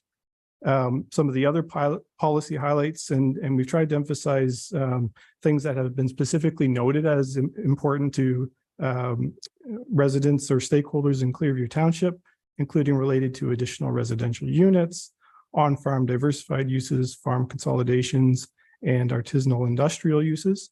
As I mentioned, we'll cover off the next steps as well as we wrap up, and then we'll take some questions. Next slide. So what is an official plan? Well, it is a township-wide document under the Planning Act, and it establishes the overall objectives and policies for managing land use, growth, and development in the township. I think you may have to click for each point to come up. Thank you. It also directs and manages the physical change and its effect, a physical change in the township, as well as the effects of that change on the community. It's a framework for providing services and infrastructure by the community and as new development occurs, and identifies tools for implementing the policies such as zoning bylaws and other tools, as well as the process for informing and notifying the public regarding those types of activities and future development applications. And next slide, please. So some of the key components of the official plan are a land use plan, which sets the preferred or planned locations for new housing, new commercial and industrial uses, among other things such as parks, community uses. Basically, it provides a land use designation for each area geographically in the township. And within that land use designation, it prescribes what types of land uses are envisioned, whether it's housing or commercial businesses or industries or agriculture or other types of land uses. The official plan is based on accommodating certain growth forecasts. Those forecasts have been established firstly at the provincial level, where through the growth plan for the Greater Golden Horseshoe, the province has set growth targets for Simcoe County as a whole out to the year 2051. The county in turn has identified how that growth is to be accommodated by each local municipality to arrive at that total number at the county level. And so the county has provided us with forecasts that we are required to plan for at the township level in terms of how much housing will be needed, how much land is needed for industry and commercial, and the size and shape of the settlement areas. Next slide, please. In regulating or managing the effects of physical change, we're referring to change in the built environment as an example. So within your settlement areas, the location and appearance of new development and effects on existing uses. I want to emphasize here that an official plan does not require or compel a landowner to change the use of their property. Existing uses are recognized. They can continue for as long as the landowner wishes to continue those uses, as long as they were lawfully established. And really an official plan is about the framework when council is asked to consider a proposed change in land use, or a landowner comes forward wanting to develop their property. The official plan is council's blueprint or guidebook on what should be considered in assessing those types of proposals and requests. The official plan is also intended to, in keeping with county and provincial requirements, ensure that the natural environment is protected, and ensure that resources that are limited are protected as well, such as water resources, and I'll touch on that in a little bit more detail. We're also talking about the social and economic environment. So how can the township, through its planning, support the community in terms of ensuring there's a broad range of options for places to live, that there's jobs available in the community, that there's protections for agriculture and its viability and sustainability over the long term, that there are places to play, that there are complete communities that people can fulfill their daily needs within. And next slide. An official plan is also council's high-level blueprint for providing municipal services, in particular, those services that are needed to facilitate development. So we're really talking about municipal water and sewage services, as well as stormwater management, roads, to the extent that the township is involved in public transit. And we've referred here to active transportation. What that really means is providing, through the development of the communities in the township, opportunities for getting around those areas and from place to place without having to use your car. So walking and cycling primarily as opportunities to facilitate active and healthy living and reduce some of the environmental impact of using vehicles for travel. It also prescribes the information that development applicants and proponents are required to provide to evaluate and assess their proposals when proponents are applying to develop land. I wanted to highlight here as well that obviously Clearview Township is not the only municipal government involved in this planning role. Simcoe County also has its own official plan and is responsible for the county roads as well as county transit system. And the township cannot, through its official plan, dictate what happens, say, on county roads, like requiring bike lanes on county roads, those kinds of things, but would provide some guidance for council in working with the county and trying to achieve some of the objectives in a coordinated way. Next slide. The other aspect of the official plan is it provides a framework for more detailed tools that allow for implementation of the official plan. I mentioned the zoning bylaw. That's the primary tool which actually puts each property in the township within a specific zone. So I want to be clear that an official plan does not zone land. It provides broad land use designations that establish the general types of land uses in each area. A zoning bylaw actually identifies specifically what's permitted or not permitted on each property in the township. So as a follow-up to the official plan review process, once this new official plan is approved and in effect, The Planning Act does instruct that the township is required to update its zoning bylaw to conform with the official plan. So we're talking at this level here with the official plan, the zoning bylaw is at the very detailed property specific level where we're talking about specific permitted uses. Other tools that the municipality can use to implement the official plan include community improvement plans. There are types of development applications such as plans of subdivision and site plan. And parkland dedication can be required for certain types of development as well, whereby the municipality can obtain additional land for parks when new land is developed for housing and other things, or cash in lieu of parkland to help fund the future acquisition of additional parkland. And next slide. So just a quick word about the process to date. This has been a process ongoing since 2019. Over that timeline, a number of things have changed, including an updated growth plan came into effect in 2019, partway through the process, and then was subsequently amended in 2020, which established the growth forecast to 2051. The province is again reviewing and updating those documents. In 2020, the provincial policy statement was updated. So we have been working through a period of pretty rapid and ongoing change in the provincial planning framework. Nevertheless, we moved forward in 2019 and 2020 to create a background discussion paper based on some of the early public engagement and visioning that was done in 2019 and 2020. And we had stakeholder focus groups as well to discuss specific topics like agriculture, economic development, housing, and other topics early in the process. There is a background report that's available on the project website that discusses the findings of that background work.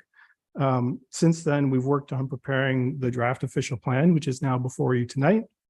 We had a public open house a couple of weeks ago on August 16th and had a good turnout there with some great feedback and comments that we've received. We've received a number of written submissions as well that we're considering and will summarize and respond to. And then tonight we have the public meeting and presentation to council where we hope to get some more feedback and we will reflect on that. After that, we'll review the comments received, work on a revised draft official plan, and eventually the last step is to bring this forward for adoption by council. And next slide. So there's a number of, there's legislation and provincial and county level documents that we have to conform to when we write this official plan. The township has some flexibility to decide how it wants to plan for growth and development, but there are certain rules around that, both through the Planning Act, which sets the legal basis and sets the requirements for what an official plan must contain and the scope of what it can contain, as well as the process for developing an official plan. The provincial policy statement, as I mentioned, was updated in 2020. It provides province-wide direction on what the province is interested in terms of directing municipalities on how they plan for settlement areas, complete communities, things like public safety, natural environment, agricultural protection, and we must be consistent with that provincial policy statement. The growth plan for the Greater Golden Horseshoe I mentioned as well is a specific regional plan at the provincial level for the Greater Golden Horseshoe area, of which Simcoe County and the Township of Clearview are a part. And it sets more specific growth forecasts for each upper tier and single tier government in that area. And then some responsibilities for those upper and single tiers to assign those forecasts to the lower tier municipalities. The Niagara Escarpment Plan covers the entire Niagara Escarpment, and that is within the western part of the township. And it has specific land use designations and policies that will apply within the escarpment area, which are embedded in the official plan. And finally, the County of Simcoe is currently in the process of updating the county official plan as well. And the requirement of the Planning Act is that the township's official plan must conform with that county official plan. And next slide. So this really just repeats much of the last slide in terms of what we are aiming to do in terms of those conformity requirements and addressing the legislation and upper tier plans and policies. Some of the key directions from those upper tier plans and policies, including direct directing the vast majority of growth and development to settlement areas. There are 12 of them identified in the draft official plan, and I'll talk a little bit about the different types of settlement areas. One of the main reasons to direct the majority of growth to those areas is to preserve and protect prime agricultural areas for long-term agriculture. Also to minimize and avoid impacts of development on natural heritage and water resources, and to preserve cultural heritage resources through well-designed built form. Next slide. So this is a map that's included as Schedule A of the draft official plan. It identifies the overall structure of the municipality, where there are 12 settlement areas. The blue ones are the largest settlement areas where municipal water and sanitary services are available. So that's Stayner and Creemore. There are 2 green settlement areas as well, including Nottawa and New Lowell. And those do not have full municipal services, but are larger and have a greater mix of land uses than the smallest settlement areas, which are the yellowish orange ones, which are the rural settlement areas. And next slide. So just to describe that hierarchy a little bit more, and this is partly set in the county official plan and the provincial policies in terms of what defines an urban settlement area versus rural settlement areas. So again, Creemore and Stayner are the largest settlement areas. They have full municipal water and sewage services. So the province and the county direct, that's where the majority of growth should go. Primary reason for that is obviously if you develop land on full municipal water and sewer services, the amount of development you can accommodate per acre of land is more than if you have to go on private services in other settlement areas. So it's viewed as the most efficient and economical way to develop land and to accommodate housing, jobs, industry, and so forth. Within urban settlement areas, there are some requirements at the provincial and county level for local municipalities to intensify within the delineated built-up area of these settlement areas. So both Creemore and Stayner have a delineated built-up area, which is not the settlement boundary, but it's a smaller area that is built up within the existing community where the province directs that some redevelopment and intensification should occur as part of the mix of growth going forward. Community settlement areas have municipal water services currently and can accommodate some growth and development. And then the rural settlement areas are the smaller hamlets where there are no municipal water or sewer services available. And in those areas, the province and county direct that limited growth should be limited in those areas. Next slide. This is the overall land use plan, and I won't get into the details of it. There's a lot of information here, but basically this is what I was talking about earlier when I said the plan breaks the township up geographically into different land use types. This more or less mirrors what's in the current official plan, with some land use plan changes proposed. You'll see each of the settlement areas is just shown in gray because there are more detailed map schedules for each of those settlement areas. The mix of land uses obviously in a settlement is greater than it is in the rural area. But what this highlights here is that the majority of the township by land area is clearly agricultural and rural. No surprise there. And the intent of this plan is to continue to protect the majority of the geography of the township for agricultural and rural purposes. The green colors are, the Niagara Escarpment Plan, as well as the balance of the natural heritage system that's required to be protected. And then if we go to the next slide, you can see some of the land use mix in Stayner as an example. Now, this is actually a map from our background report. One of the objectives of the process that was set out early on was to make sure that the land that is currently designated for development in your current official plan makes sense. In other words, 20 years have passed since that official plan was created. Some of that land has not developed. Some of that may have to do with servicing not being available yet, but there are other things that were looked at in terms of, does it make sense still 20 years later for the type of land use that was envisioned for that area back when that plan was created? And so there was some, we're not allowed to expand the settlement areas through this process. That has to occur firstly at the county level, but we are allowed to do a give and take. In other words, we can take 1 hectare of land out of Stayner if we want to add 1 hectare elsewhere in Stayner.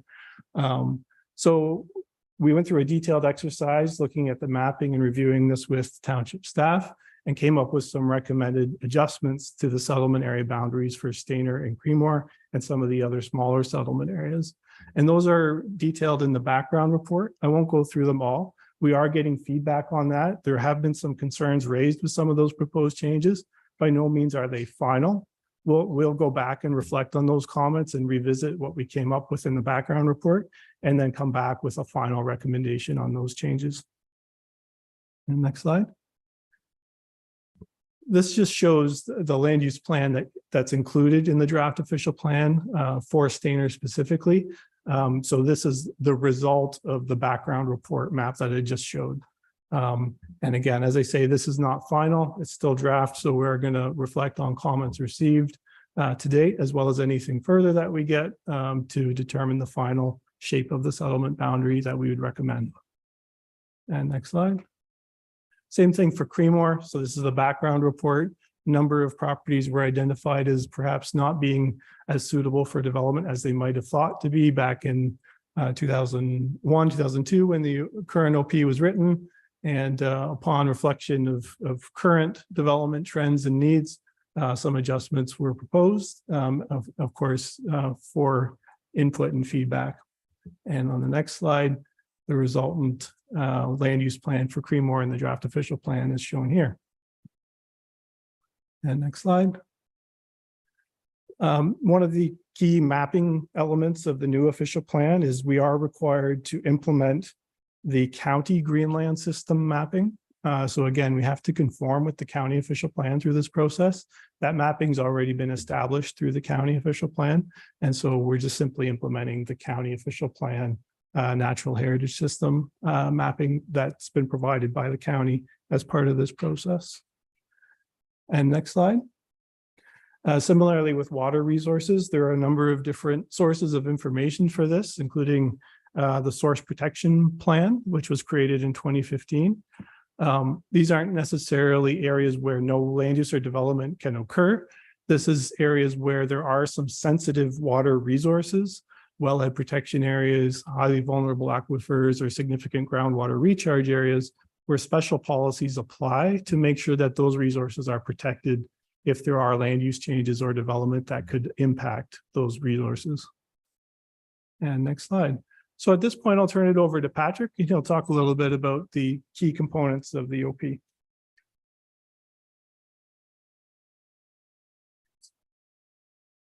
Thank you, Steve. I should mention as well, the maps showing the changes to the settlement area boundaries that are proposed are also available on the township's website on the project page. Underneath, I forget the exact heading, it's background report or something like that, and then it's Appendix A for those who are interested in perusing those at their own leisure. If that's what you do with your leisure, I am not judging. So as Steve mentioned, the official plan has a horizon to 2051 and is meant to conform to the county's growth forecasts. So the bar graph you see in the bottom left there is just the county projections of the overall township population, which they're projecting to a population of 21,820 by 2051. The role of the township's official plan is to decide the best way to allocate that expected growth. So the donut, which has a nice blue C for is meant to show some of that target growth, 70% of projected growth being directed to the 2 urban settlement areas. And then, as you can see, 20% to the community settlement areas, and the remaining 10% divided between rural settlement areas, and then a very limited amount of growth outside settlement areas. I'll emphasize that these are targets. We cannot tell people where to live. These are meant as a guide going forward and monitoring over time through things like the issuance of residential building permits, the approval of development applications, plans of subdivision, sort of periodically reviewing where the growth is actually happening. Is it happening according to something like this? Or does the official plan need to be reviewed to accommodate different on the ground realities. But at this point, this is the target that the official plan is aiming for based on a number of factors. One of the biggest being the availability of full municipal services in the urban settlement areas. Yeah, next slide, thank you. So sort of high level objectives for growth management, a rational approach to growth, encouraging where new development is to occur, encouraging it in a logical location as an extension of the existing build-up area wherever possible, optimizing the use of existing services and infrastructure, preserving the small town character that residents cherish about the places that they live. And then I have maintained agriculture as defining characteristic, which I don't like that wording now that I've thought about it a bit. I would say agriculture is the predominant land use, but there are many defining characteristics. We've heard a lot about the natural environment as well. So I would say better wording for that would be maintain agriculture as the predominant land use outside of settlement areas, and maintaining the agricultural character of the rural landscape. I'll also note that the draft official plan does include some policies regarding locational criteria for medium density and high density residential uses. Rather than in some official plans will have like a map saying medium density should go here, high density should go here. Instead of doing that and prescribing areas, we've taken an approach where we describe where the growth should happen to allow for some more flexibility. Next bullets, please. And then these intensification and density targets come from the growth plan and the county official plan. The intensification target for the township is for 30% of new residential units to be located within those delineated built boundaries in the urban settlement areas. And then for designated greenfield area, which is anything outside the delineated built boundary, but within the settlement area boundary, the target minimum density is 45 combination of people and jobs per hectare. Yeah. In terms of the mix and density of housing, again, this reflects the targets that we have for the where growth should happen and how much of it should happen ideally.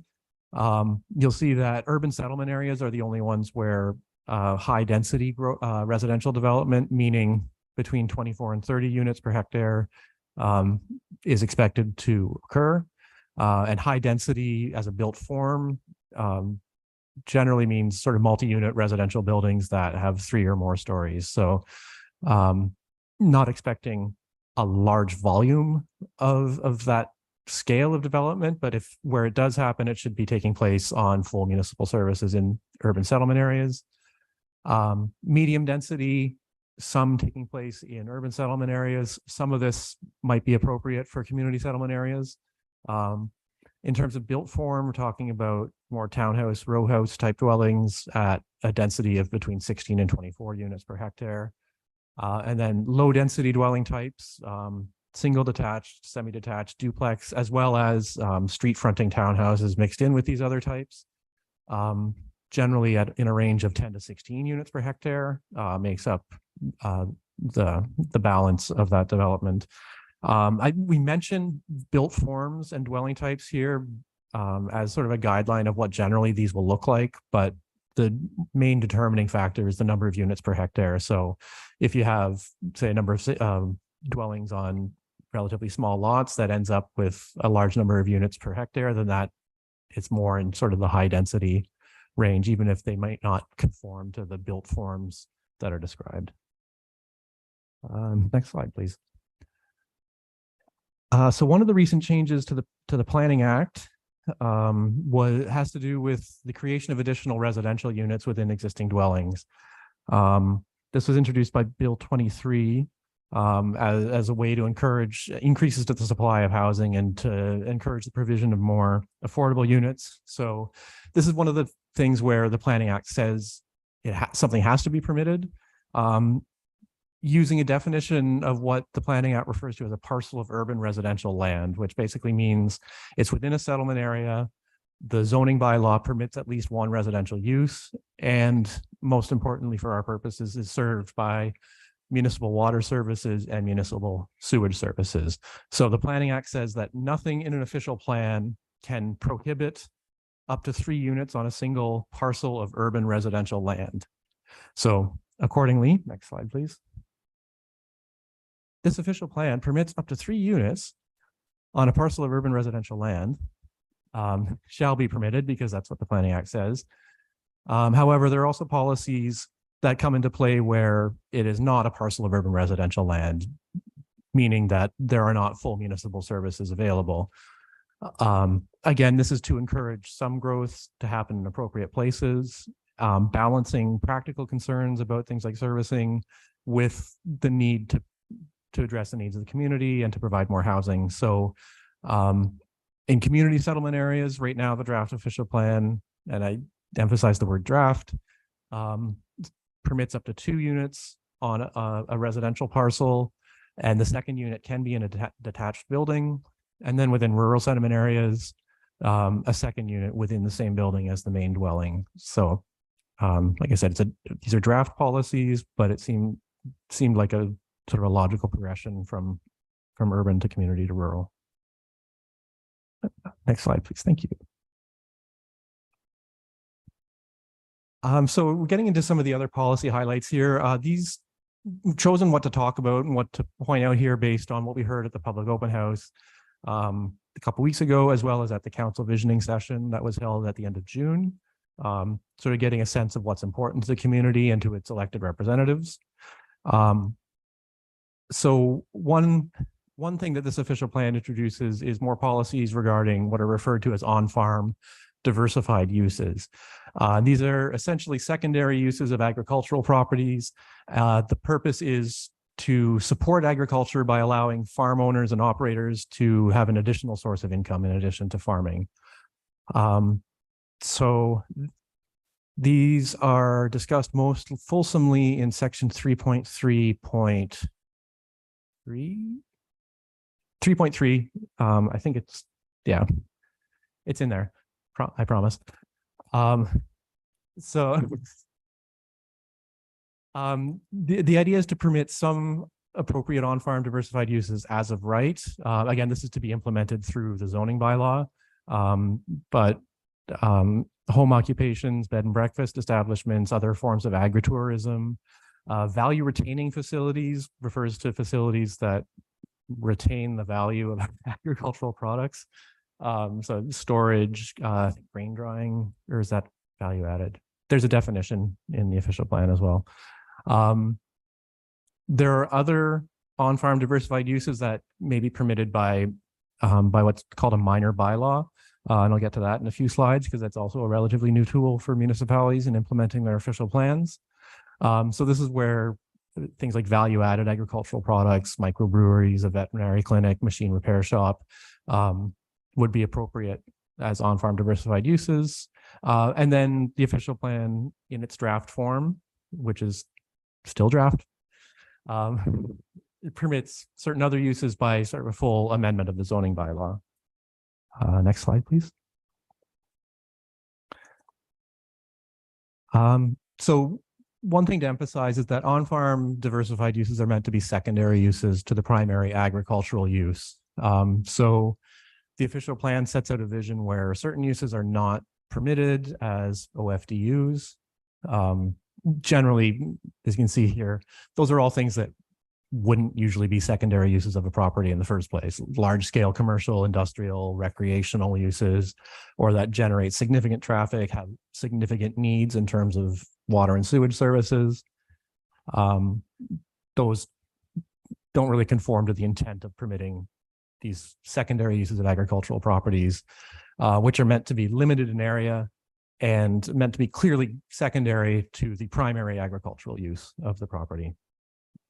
Next, please.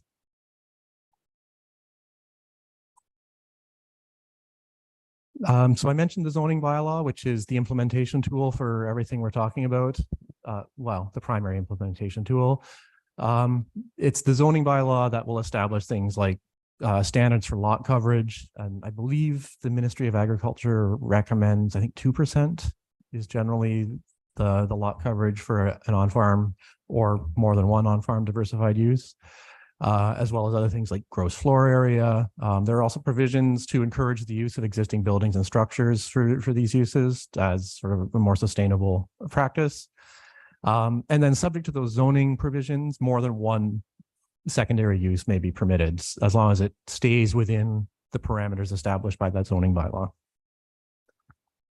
Next slide, please. So I mentioned minor bylaws. This is something that's also recently, within the past 2 years, I would say, been added to the Planning Act. It's section 39.2.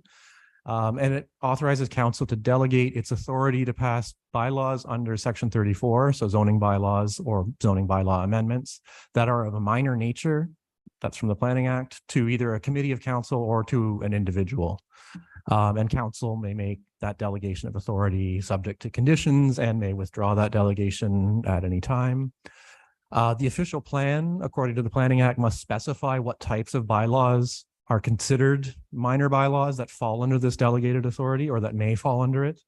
And those are summarized in section 11.2.4 of the draft OP. The idea is to take some of the burden off of council in terms of hearing applications that are of a minor nature, to streamline the process for things that conform with, I want to use the right wording here. The draft official plan uses it as sort of a level between something being outright permitted and requiring a zoning bylaw amendment, which is a reasonably significant process, sort of in between. So not quite as of right, but doesn't require a full-blown zoning bylaw amendment. A minor bylaw, to my understanding, is still subject to the same requirements as an amendment to the zoning bylaw, such as public notice and the holding of a public meeting. And one thing that you can certainly think about is, even though it is a committee using delegated authority that passes one of these, there's not a lot of procedural detail yet because this is such a new tool, but I'm picturing something like the way you get like a consent agenda, so the council ratifies the decisions of the committee, so that council still has some say. It's just that not all of your time is taken up hearing minor zoning bylaw amendments. So to the best of my understanding, because this is a fairly new tool, that is the role that minor bylaws play in this official plan. Next slide, please. The draft official plan includes policies regarding lot creation for a surplus dwelling in the case of a farm consolidation. So if you have the same owner, either as an individual or farming corporation, consolidating different parcels of land, and there's a dwelling on one of those parcels that's no longer required for the farming operation, then there are policies that will permit the creation of a lot for that dwelling to be severed from the agricultural parcels. Done sort of consistent with provincial policy about lot creation in agricultural areas. Basically, the lot created has to be sort of the minimum size needed. The lot retained has to be large enough to function as a farm unit, which makes sense if it's a farm consolidation and you're using it for agriculture. And then the requirement that the consolidated farmlands, they don't have to be necessarily abutting one another, but they have to be within a reasonable distance. And that's defined in this draft official plan as being basically within one concession block, so up to 2 kilometers. That was based on recommendations made in a previous staff report, I think from 2022, I believe. I forget the exact date, but it was a report made to by township staff. Next, thank you. You mentioned artisanal industrial uses, which is the term we've used to describe small scale light industrial uses. Light industrial refers to, based on criteria from the provincial Ministry of the Environment. That was smooth.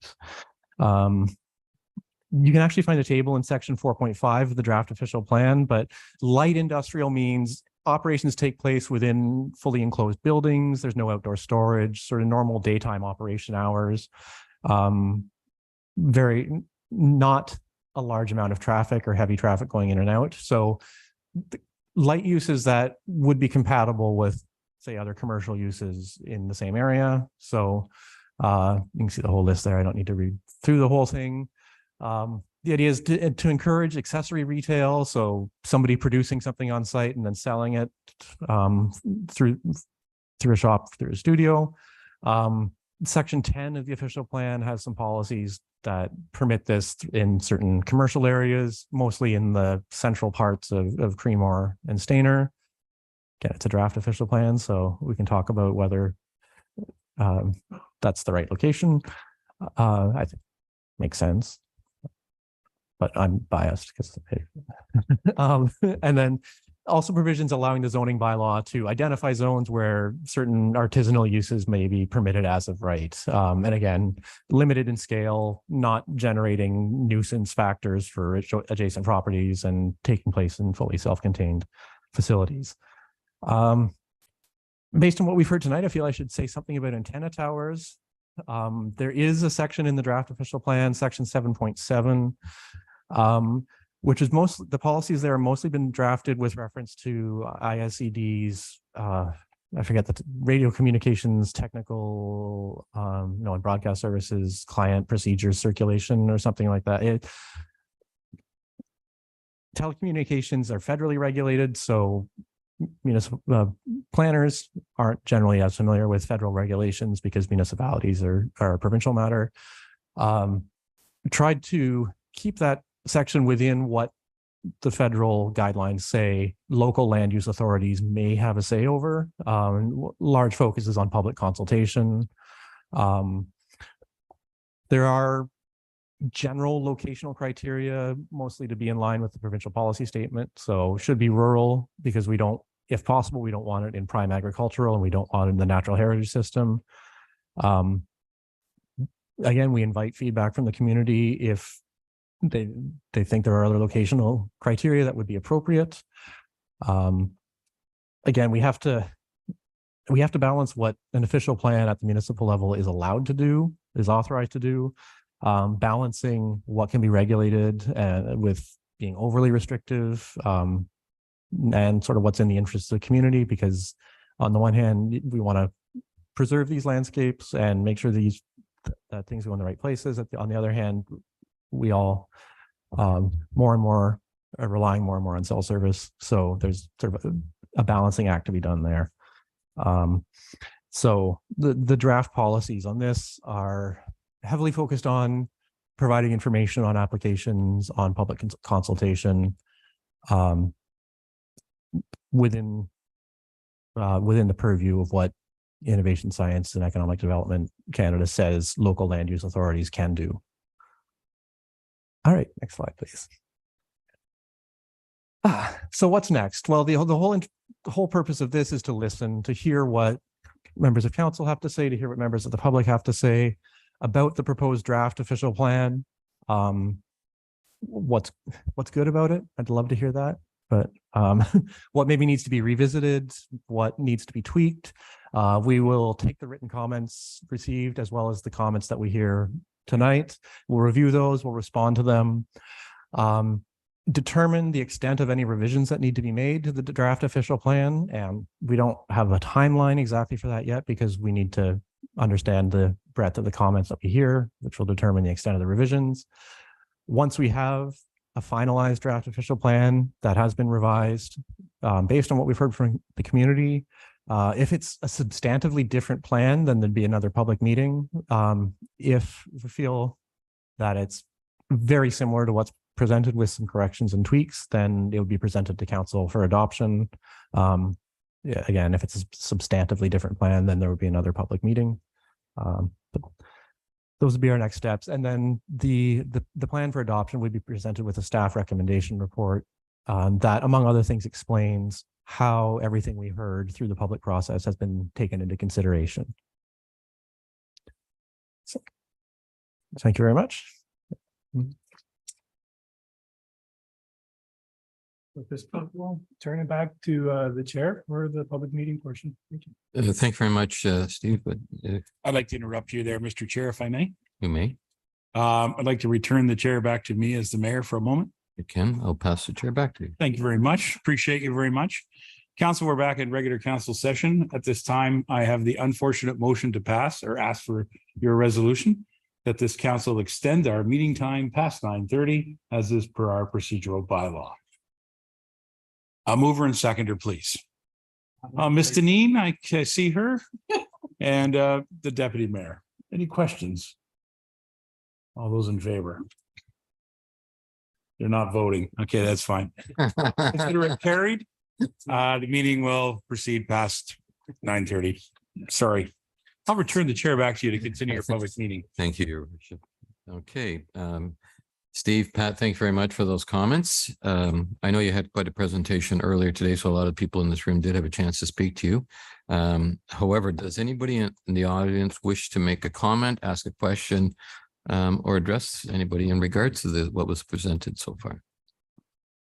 So I'll have you first, sir, and same procedure as if, please state your name and if you represent anybody. Thank you, and good evening, members of public and council, and as well as township staff. My name is Corey Chisholm. I'm a partner and professional planner with MHBC Planning out of our office in Barrie. I'm here before you this evening to make comments on behalf of two different landowners, one being in Stayner and one being in New Lowell. And the comments are, there are some commonalities amongst them, as they are two of the landowners that currently in the draft official plan are shown as having lands taken out of those respective settlement boundaries. So I will go through each of those comments briefly and separately. Before I do so, I would like to thank township staff as well as the township's consultant team on the work they've completed to date. From experience, I can certainly appreciate the tremendous amount of background work that goes into preparing these large documents, as well as all the various meetings and background studies that lead up to them. The first landowner I'd like to make brief comments on is CBJ Developments, and they own large land holdings in the northwest corner of Stayner. So you may be familiar with the large subdivision that's approved known as Bridle Park. And then they own lands immediately north of those, which they refer to as Clearview Garden Estates. So those are the lands in question that today currently are located in the Stayner settlement area, and currently in the draft official plan are being proposed to be removed. And it's our client's request that those lands through the official plan process would remain in the settlement area. And I'll just go through some points in brief. The consultant team did a good job of explaining what settlement areas are, why we want to direct growth to them, as well as the growth management exercise that's been completed to date. Just would like to add some points as to why it's my opinion that these lands are advantageous to remain in the settlement area. The owners in this case do have the adjacent approved subdivision that they're working on moving forward. They're part of a landowners group that are working with the township to try to solve some of the servicing constraint issues that exist in Stayner. They have previously made some financial contributions towards that initiative. And these lands being immediately adjacent are in a strategic location to take advantage of future servicing improvements. They were required to go through some recent revisions to that existing approved subdivision. One of the requirements that was brought forward was to provide road and servicing connection stubs to those lands to the north. I will add that the province has provided growth targets, which the county has also provided through their official plan. Those are minimums that township or municipalities need to plan for. So there is the ability to plan beyond those growth targets. And it is a large decision to remove lands from a settlement area. Essentially today, if you have lands within a settlement area, you are at least in the official plan, able to proceed with urban form of development, whether it be residential, commercial, industrial. Once lands are removed from a settlement area, it is a very long and onerous process to try to bring them back in. So from a municipality's perspective, keeping those lands within the settlement area does provide flexibility to, as I mentioned, plan for those growth targets or even exceed them. The second comments I would like to briefly share are on behalf of Clearview Developments Incorporated.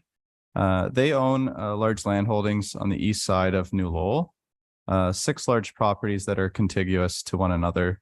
And through the draft official plan, 2 of those properties are currently proposed to be removed from the current New Lowell settlement area. So similar points as before, just like to point out that those are minimums that the municipality needs to plan for, and there's certainly nothing preventing the municipality for planning to exceed those growth targets. And again, it is onerous to try to reinstate those lands should they be removed through this process. The landowner in this case, the lands are currently farmed, and they are completing background work to try to advance a comprehensive master plan for that portion of the community for a sustainable living type concept. And some of that background work was appended to the letter we submitted on their behalf. Yesterday, I believe we submitted those comments. So I do go through the points on both of those in more detail in the letters we did submit, and certainly look forward to having further conversations with both township staff as well as the township's consultant team moving forward throughout this process. With that, I will conclude my comments and let others share the podium. And thank you very much. Take care. Just don't leave yet. Our planning staff has heard their comments and they're aware of the property, so we can be discussing them, looking at them and the changes. Does anybody have any questions for this gentleman while he's here? Seeing none, you're free to go, sir. Thank you. Thank you. Appreciate the comments. Come forward.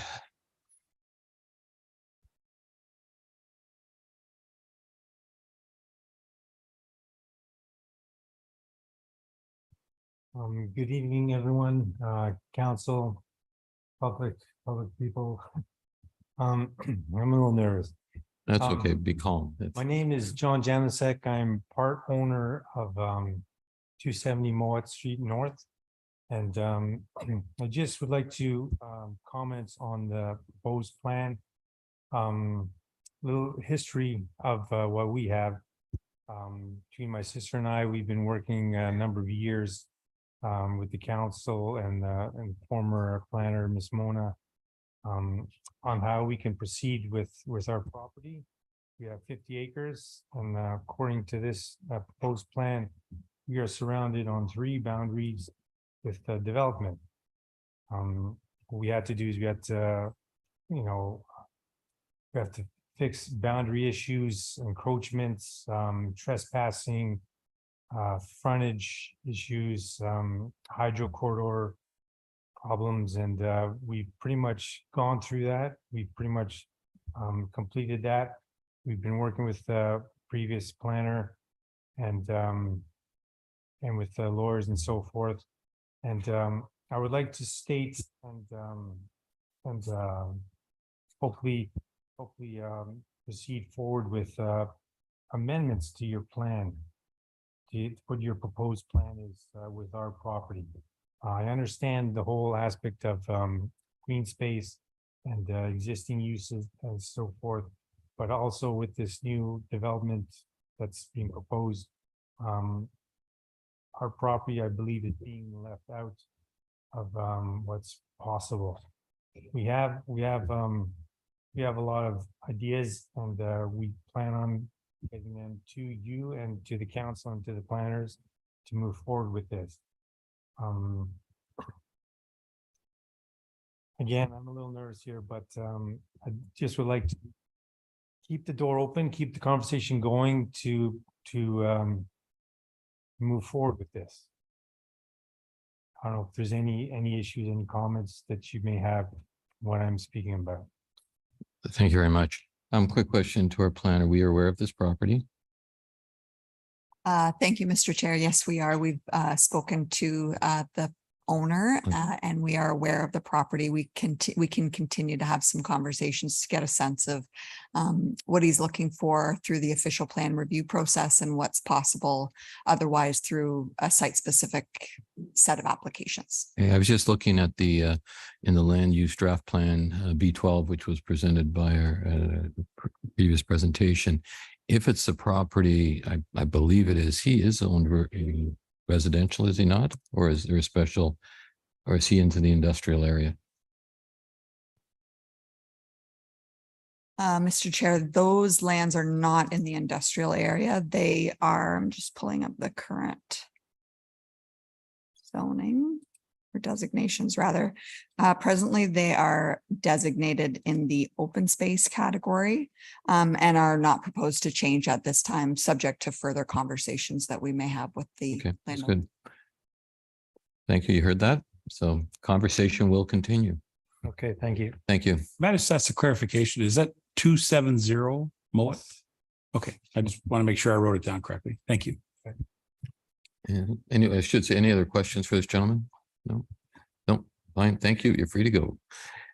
Any other people wish to make presentation? Yes, ma'am, come forward.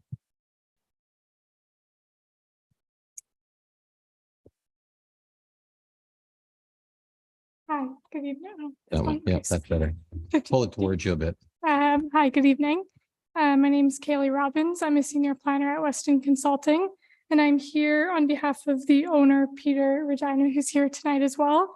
He owns the properties located at 1146 County Road 42, 1194 County Road 42, and 248 Center Street.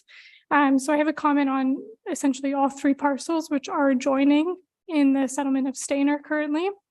So the two northerly parcels, all three of them are currently located in the settlement area. The two northerly parcels are proposed to be redesignated from industrial to residential. We do agree with this proposed designation, which I had detailed in the letter we submitted to township staff earlier this week. So we appreciate that and think it is a logical extension of the existing residential uses on Center Street. However, we do have some requests for the 1194 County Road 42 property. This one is just south of the other County Road 42 property, and it's actually proposed to be removed from the settlement area. Currently, it's designated industrial in the settlement area, proposed to be removed and designated agricultural. We are hoping that the township staff and the consultants reconsider removing it from the settlement area and designate it residential, similar to the other two parcels. This would provide for the further logical extension of the existing residential uses. Future expansion of any servicing that would service those other two parcels can be extended southerly to accommodate that additional parcel.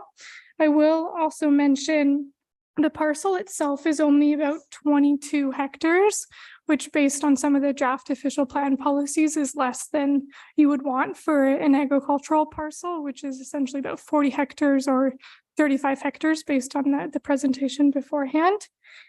So we are requesting that the township staff and council reconsider removing the one parcel from the settlement area and designating it residential, similar to the other two parcels. Thank you. Thank you very much. Just for clarification, the property is on Airport Road or County Road 42, immediately south and on the west side of the road of where the existing builds are. Yes, it is west of essentially Margaret Street, where there's existing residential subdivisions. So it would almost align directly with where you see the existing residential uses on the east side of County Road 42. Okay. If it were to extend to include that more southerly parcel. Okay. Planners, we hear that comment? Thank you. Yes, Mr. Chair, we are in receipt of Ms. Robbins' comment. Good. Thank you very much. Any questions for Ms. Robbins? Any questions? Any further comments? Thank you very much. Anybody else would like to speak? Mr. Younger, were you going to speak this evening? Sure, why not? There we go. We anticipate your wisdom. Hello, everyone. I have a couple of quick questions. A great presentation, by the way. And again, I would echo the remarks about these things take a lot of work and trying to find the right balance is very difficult. So just like to thank everyone for all their efforts. A quick question I had about the was the agriculture consolidation or farm consolidation, just in terms of severing off a portion of land that has a building on it. Do you need to have a building on that section of land? I'm assuming that seemed to be the intent. Just Mr. Chair. Yeah, I believe the specific wording is surplus residence. So there has to be an existing dwelling, and I think it has to be at least 5 years old. Basically the idea being it used to be a farm with a farmhouse. Now it's being consolidated, so the farmhouse is no longer required and can be severed off to create to create a lot for a dwelling for somebody who's not the farmer. great. Okay, thank you. I'll dig a little deeper on that one too. I have just a comment, which is one of the comments that we receive a lot. My wife and I have done some television programs that highlight this area. And one of the comments we get quite frequently is the lack of accommodation in terms of tourist accommodation in the area. And I know that there's currently you can have a bed and breakfast and so on, but really there's no ability to have anything that's slightly large. And I'm not proposing that we put up or someone puts up a large hotel, but to actually create some sort of smaller, like agritourism, say, related accommodations isn't really allowed for currently. And that's something that I think would be very beneficial in terms of driving tourism and economic benefits to the area. Is there anything in the plan that is working towards that goal, or?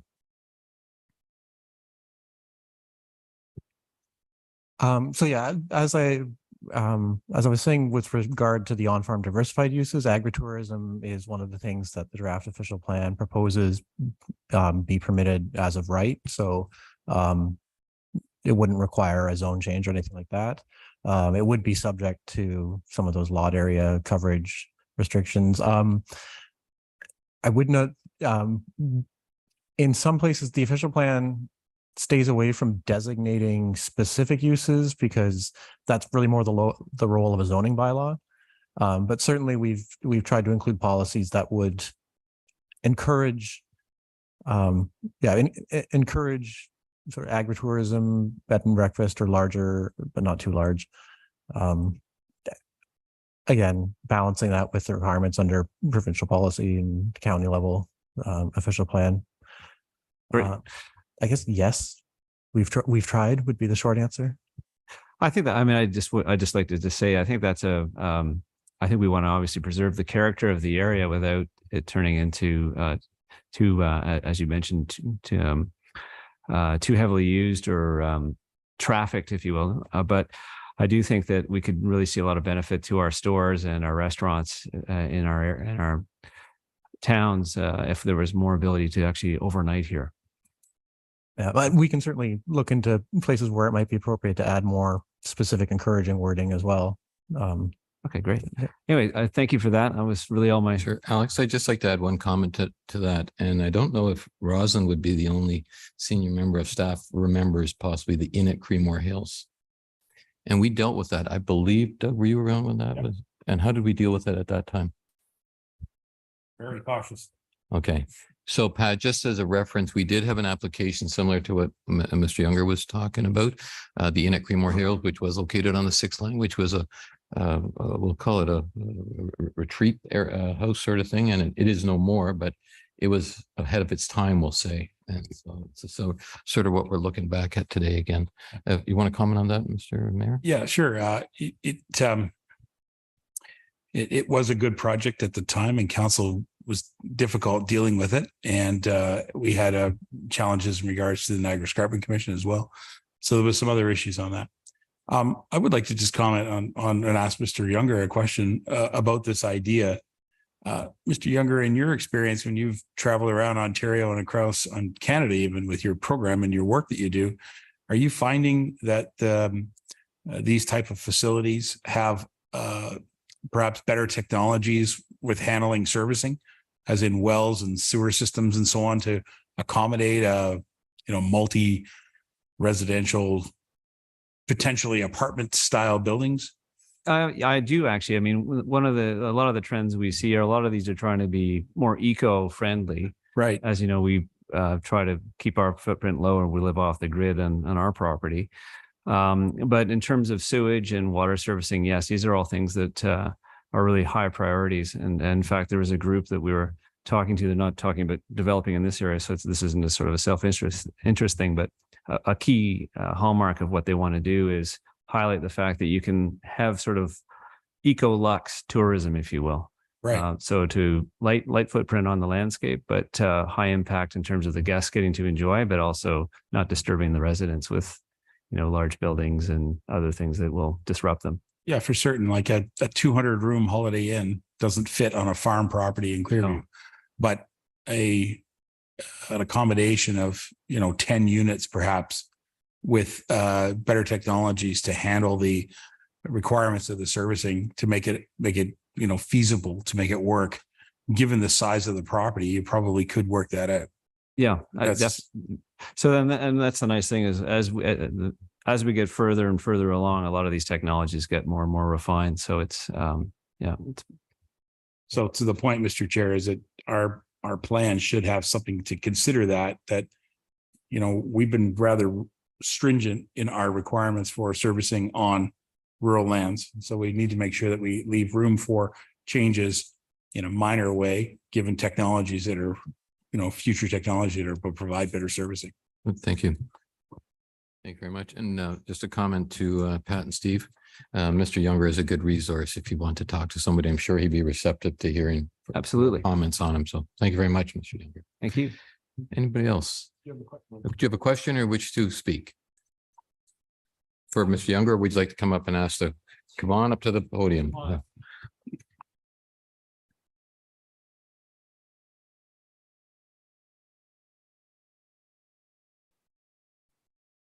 My name is Janet Logan. My question is, there's no doubt there's a lot of work that's gone into that document. As you know, we've looked through it ourselves and some of the work that we presented earlier.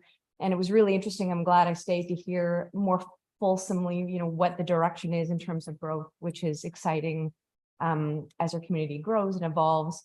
One of the questions, though, that isn't addressed, and it's probably not for you guys, I'm not really sure who has this under their sort of jurisdiction, is with all of this, development, growth, changes in the community as we evolve. I wonder about traffic and roads and road safety and all that sort of thing. These things, of course, go hand in hand with growth and population and industry and tourism. Come, more cars, more transport issues, and with that, road safety and all the rest. Who deals with that? Okay, I'll defer that question to these gentlemen. I would ask the mayor to answer that, especially being a representative of Simcoe County. Your worship. What do you guys? Oh, do you want? Okay, we'll let them speak a bit. Chair, great question. So in terms of land use changes in development in township, the official plan prescribes, where as part of the complete application, traffic studies may be required. And the hope of those studies, roads they need to address, and the traffic issue they need to address will be determined based on the scale and location of development. But if it's, for example, a development that could impact county road, the county will be involved in saying the reference in those studies. If it's a road that could impact our fixed, and industry transportation will be involved. There are certain developments that it's acknowledged is traffic impact, and as part of the application, therefore, there's studies required of the qualified traffic engineer, which is then reviewed by the township and the other affected road jurisdiction.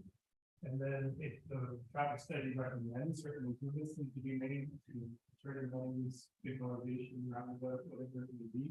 Speeds. There can be requirements as part of the development or through development charge related program to require that certain roads to be connected to the development. So the initial plan very much has a role to play in that, because it does set some of the guidance on what's expected as it relates to the category of roads, property access, where traffic speeds are required, and really trying to align transportation and life together so that we don't have them having that the result. That's excellent, Steve. You're absolutely right. Just for clarity, there are 3 road authorities that serve Clearview Township, right? So there's the Clearview Road Authority, all of our municipal roads, then there's the County Road Authority, and then there's Provincial Road Authority. So I'm a member of the ad hoc group called the South Georgian Bay Mayors and CAOs. So the mayors of 6 municipalities and the CAOs of those same municipalities, we get together and have brainstorming sessions and networking to try to find commonalities and how we can deal with issues that reach beyond each of our borders. Certainly the town of Blue Mountains, Collingwood, Wasaga Beach, and Clearview have seen significant growth in traffic. And Highway 26 is our only real corridor that serves the entire region. And so as a result, our group, led by, the work of all of our staff from all of these municipalities, put together a presentation to the Minister of Transportation at AMO conference just 2 weeks ago. 2 weeks ago? 1 week ago. We were down in London, and we filled the room with all of our CAOs and mayors and transportation authorities in each of our town. And we had a good 25-minute conversation with the Ministry of Transport and all their staff about a critical problem that we have in this region. And that is that Central Region MTO, the border goes basically from Highway 7 all the way up to Perry Sound. That's Central Region. The west side of it is the Grey County line at the town of Blue Mountains. West Region MTO goes all of Western Ontario, and their eastern border is the border at Blue Mountain. So these 2 MTO districts meet right here, which is a tourism mecca. And yet both of those areas focus on all the major concerns that they have, because they both have 400 series highways deep in their responsibility. So we brought to their attention as a group that these 2 MTO groups have got to get together and do a regional traffic study for this area. They were very receptive in the meeting. We're very hopeful that they're going to do that, because the challenge is that if we improve 1213 Side Road and do a nice job and make it look nice, we just get more traffic on it. If we leave it as gravel, we don't get a whole lot more traffic. We get traffic, yes. But if we improve a road and make it wider, make it, whatever, we get more traffic because people will find it. Yeah. Right. And the GPSing. GPSing and Waze technologies, et cetera.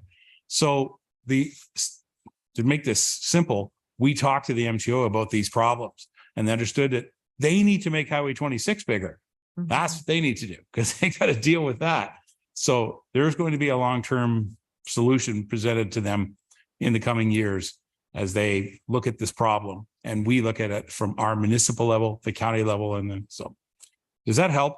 It does. Yeah. What it sounds like is that this is happening at the same time. Yes. It's just there's some thought from your side, but there's also some discussion at a larger level, regional side. Absolutely. And I'll add one little tidbit too, and that is the strategic planning process, which this township's going through at the same time as the official plan process. Mhm. We're certainly hearing about traffic problems in the strategic planning comments that we're receiving from the public as well. Hmm. So it's most certainly on our on our to-do list, so to speak, but it is part of the plans that both of these tools will help us work into the future on how we do a better job. Yeah. And 5 years ago, it was a completely different scene. Yeah. And 5 years from now, Yeah. like, And Jen, one further comment, just so you know, the county of Simcoe has started a preliminary report on the transportation master service plan. And they are looking at making changes and they may take some of our roads and, for bypasses, they may do different things. Everything's up in the air right now.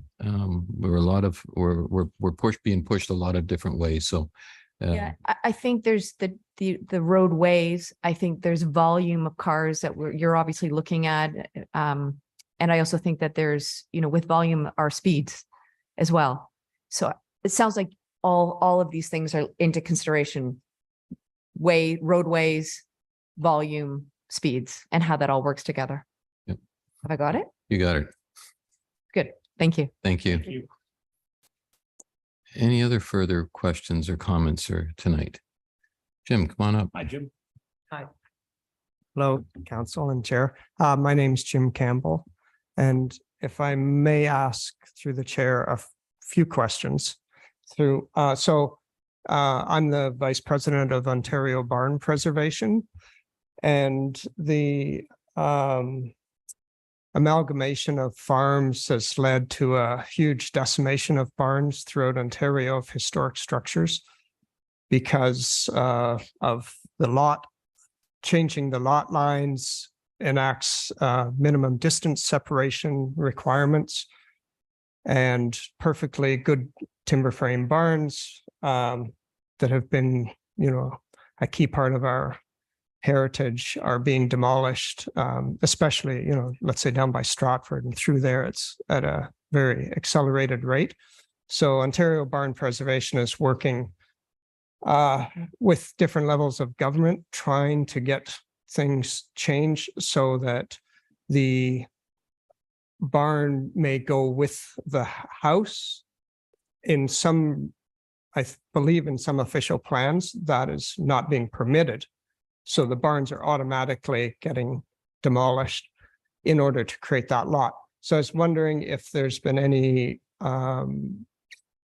consideration of that, and as a way to preserve Clearview's heritage barns by letting them be permitted within the residential aspect of the property. Chair, Patrick chime in as well. I want to as well. If it does address that correctly, and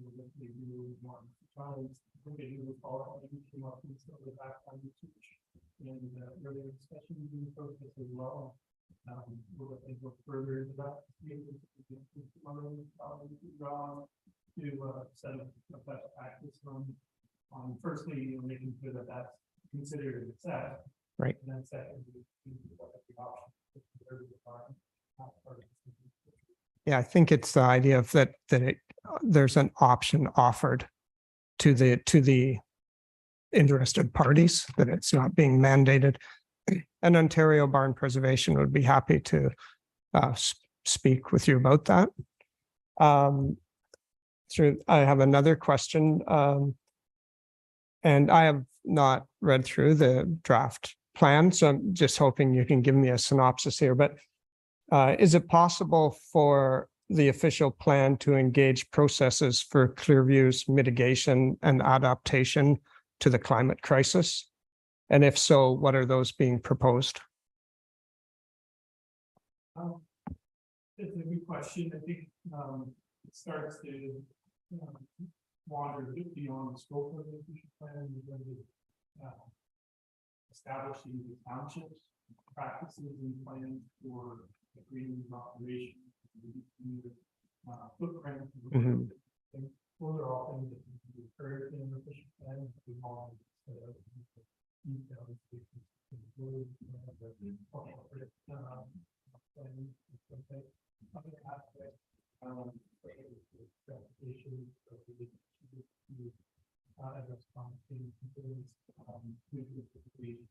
Giving us a high level plan and land configurations that will reduce the need for long travel and all of the things kind of the efficient plan. Right. But things like ride sharing, supporting transit systems, or adding bike lanes to roadways, all those things would more likely be established through a transportation focus master plan. So this kind of creates the umbrella of the environment for those plans that kind of fall under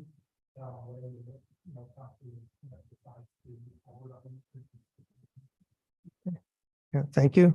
Thank you, Chair. Jim, I just want to add one comment as a farmer, and I'm always aware we own several old barns. One of the things they did in some of the counties down, especially where your gentlemen are from, they sterilized the barns.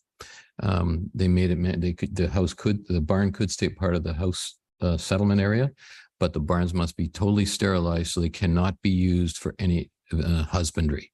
In other words, we're not going to see people putting horses back on a 1 acre lot or 2 acre lot. So Yeah. if that can be done within it or considered in it, that is something that may keep everybody happy. So Yeah, I think it's in the term barn is a loaded term, right? 'Cause correct. if it's not being used for agricultural purposes, it's just an accessory structure, Okay. I think, or something like that. That's where just in the wording there that it gives. But the out big on thing some is, of as that long as it can't be used for husbandry, because most of these barns were designed for husbandry. So. Yeah. Thank you. Very good. Good point. Thank you. Any other questions from the public? That's the first ask, the second ask. Come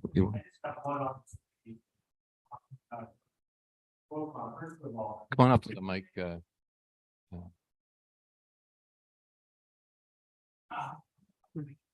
Very, very quickly. I feel it's my fault that we ran after 9:30. Thank you. I took a lot of council's time today. And I just want to make an observation. Clearly, the first topic was an important topic. The room was filled at the intermission. More than half the people left. So this tower is a big issue, guys. I'd like to make one other observation. I've been to official plan reviews and we've had 20 people in the room here tonight, which is excellent.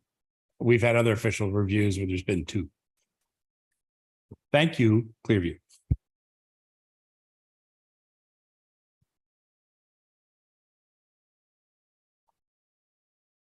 I believe, Council, Honorable Mayor, Honorable Chairman, I'm sorry, I've got the wrong order there. And members of the public, I won't take long because everybody's tired and it's been a big day. My name's Brenda Young, and I just wanted this on the record.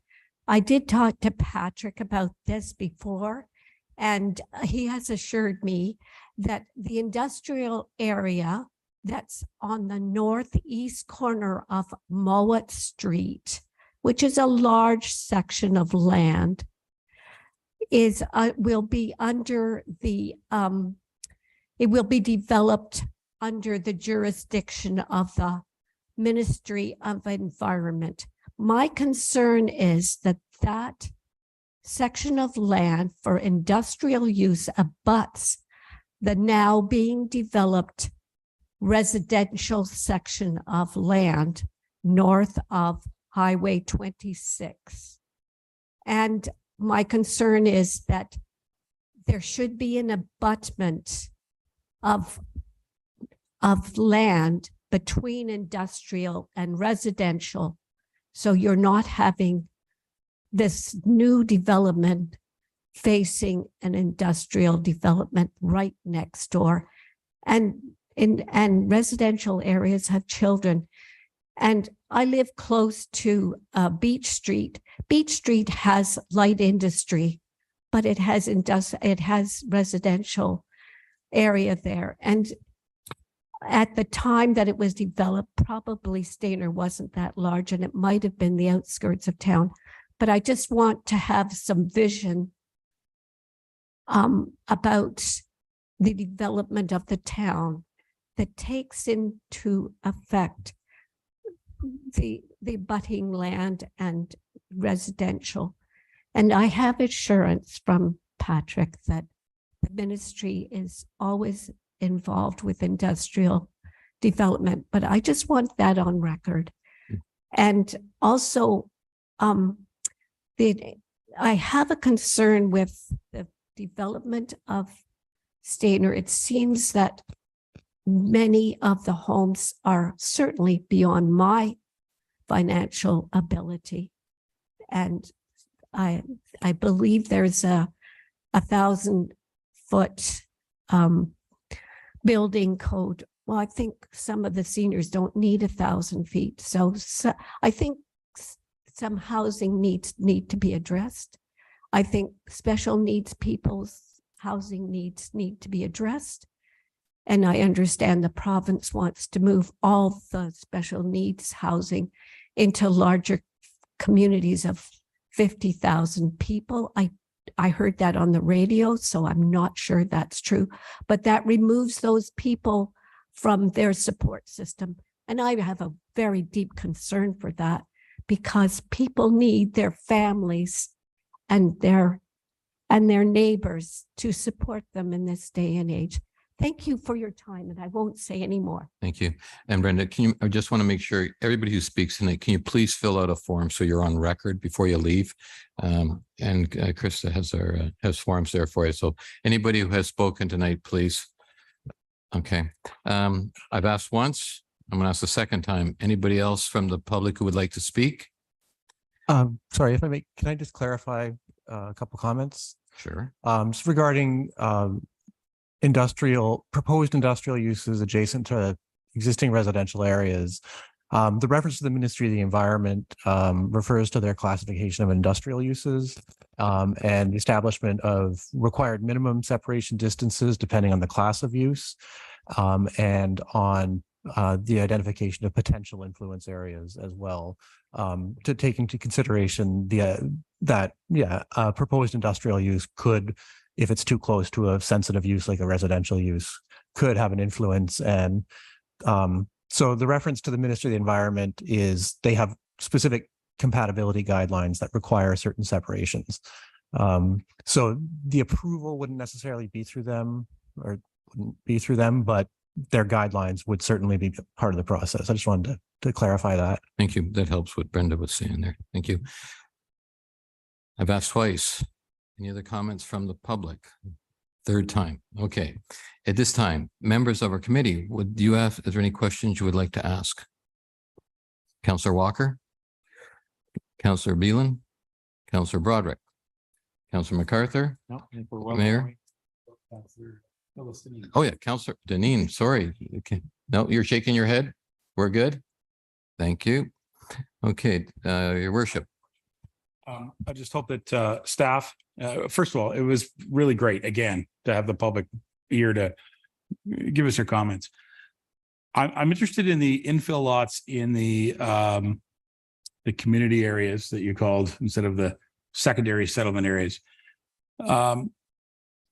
We've had in the past some infill lots that have been rejected for development in the village of Ottawa, in the village of New Lowell, as a result of them wanting to be on private servicing, and yet the OPS says that they have to be on public servicing, and so it's a problem. So I just want to make sure that we understand that I think somewhere in our new OP we should make it clear that an infill lot in these settlement areas, as long as the property is built to accommodate future servicing, such as the servicing exiting the street side of the building and then going to wherever it needs to go. That way it can be disconnected and hooked on to public servicing when it becomes available. I mean, we should be able to make that agreement, allow that to happen. And so that's come up a couple times, certainly, and I don't mind sharing with you because he's passed away, but Councillor Ed Christie tried desperately to get a lot done in Ottawa, and he just couldn't get it done.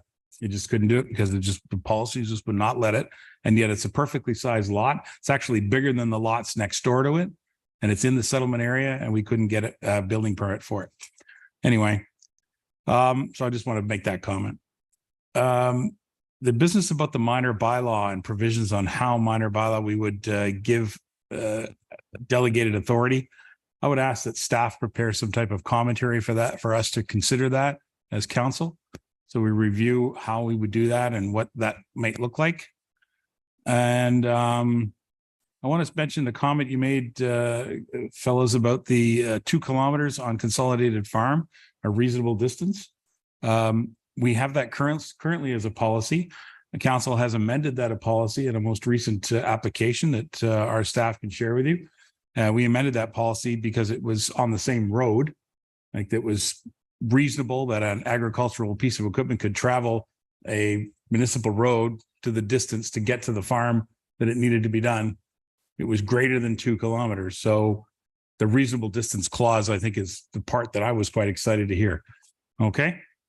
And that's all my notes for now. Thank you, Mr. Chair. Thank you. One quick question for our consultants here tonight. You did a great job on identifying, and I spoke to you earlier about giving secondary forms of income on a farm property. The other problem I have is some of our rural properties where houses have already been severed or properties have been severed, and people seem to be creating small cottage industries. We've had to deal with some of them as a municipality. Are we identifying any of this in our strategies? In other words, are we going to be able to let our rural property owners do certain industries?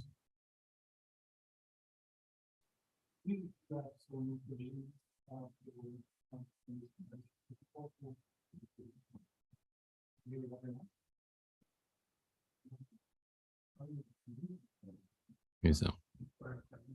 Yep. Yeah, we do have some policies for undersized agricultural parcels for I think we've heard of them as home occupations.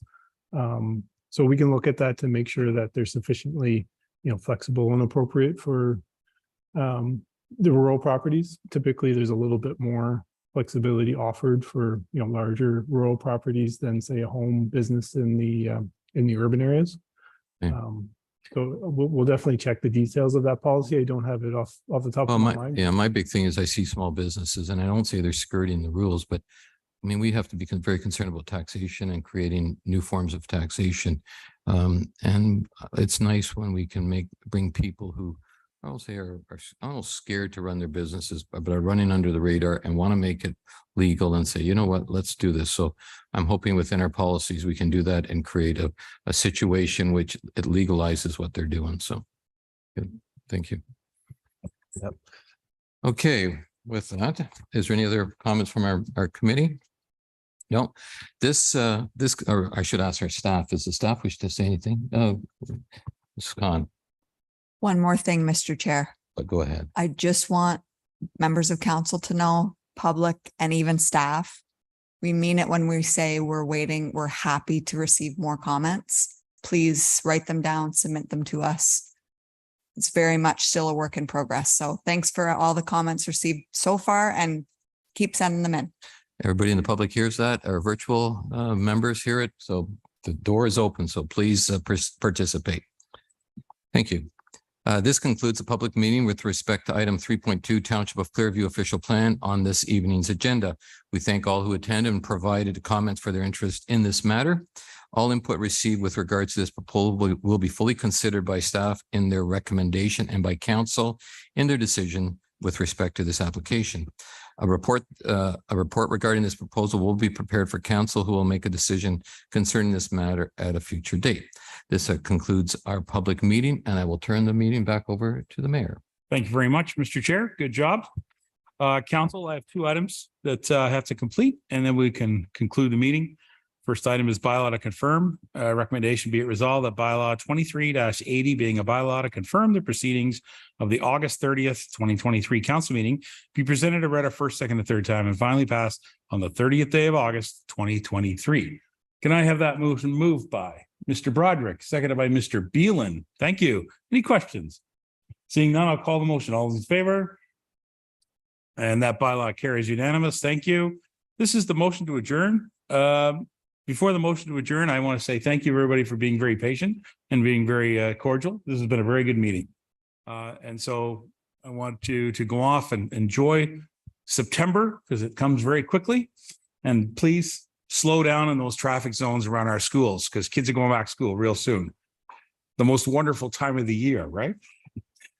Motion to adjourn, be it resolved that the council meeting adjourn at 10:08 p.m. Moved by Mr. Beelan, seconded by Mr. MacArthur. All those in favor? That carries unanimous. Thank you. Good night. Thank you, everybody. Thank you, staff.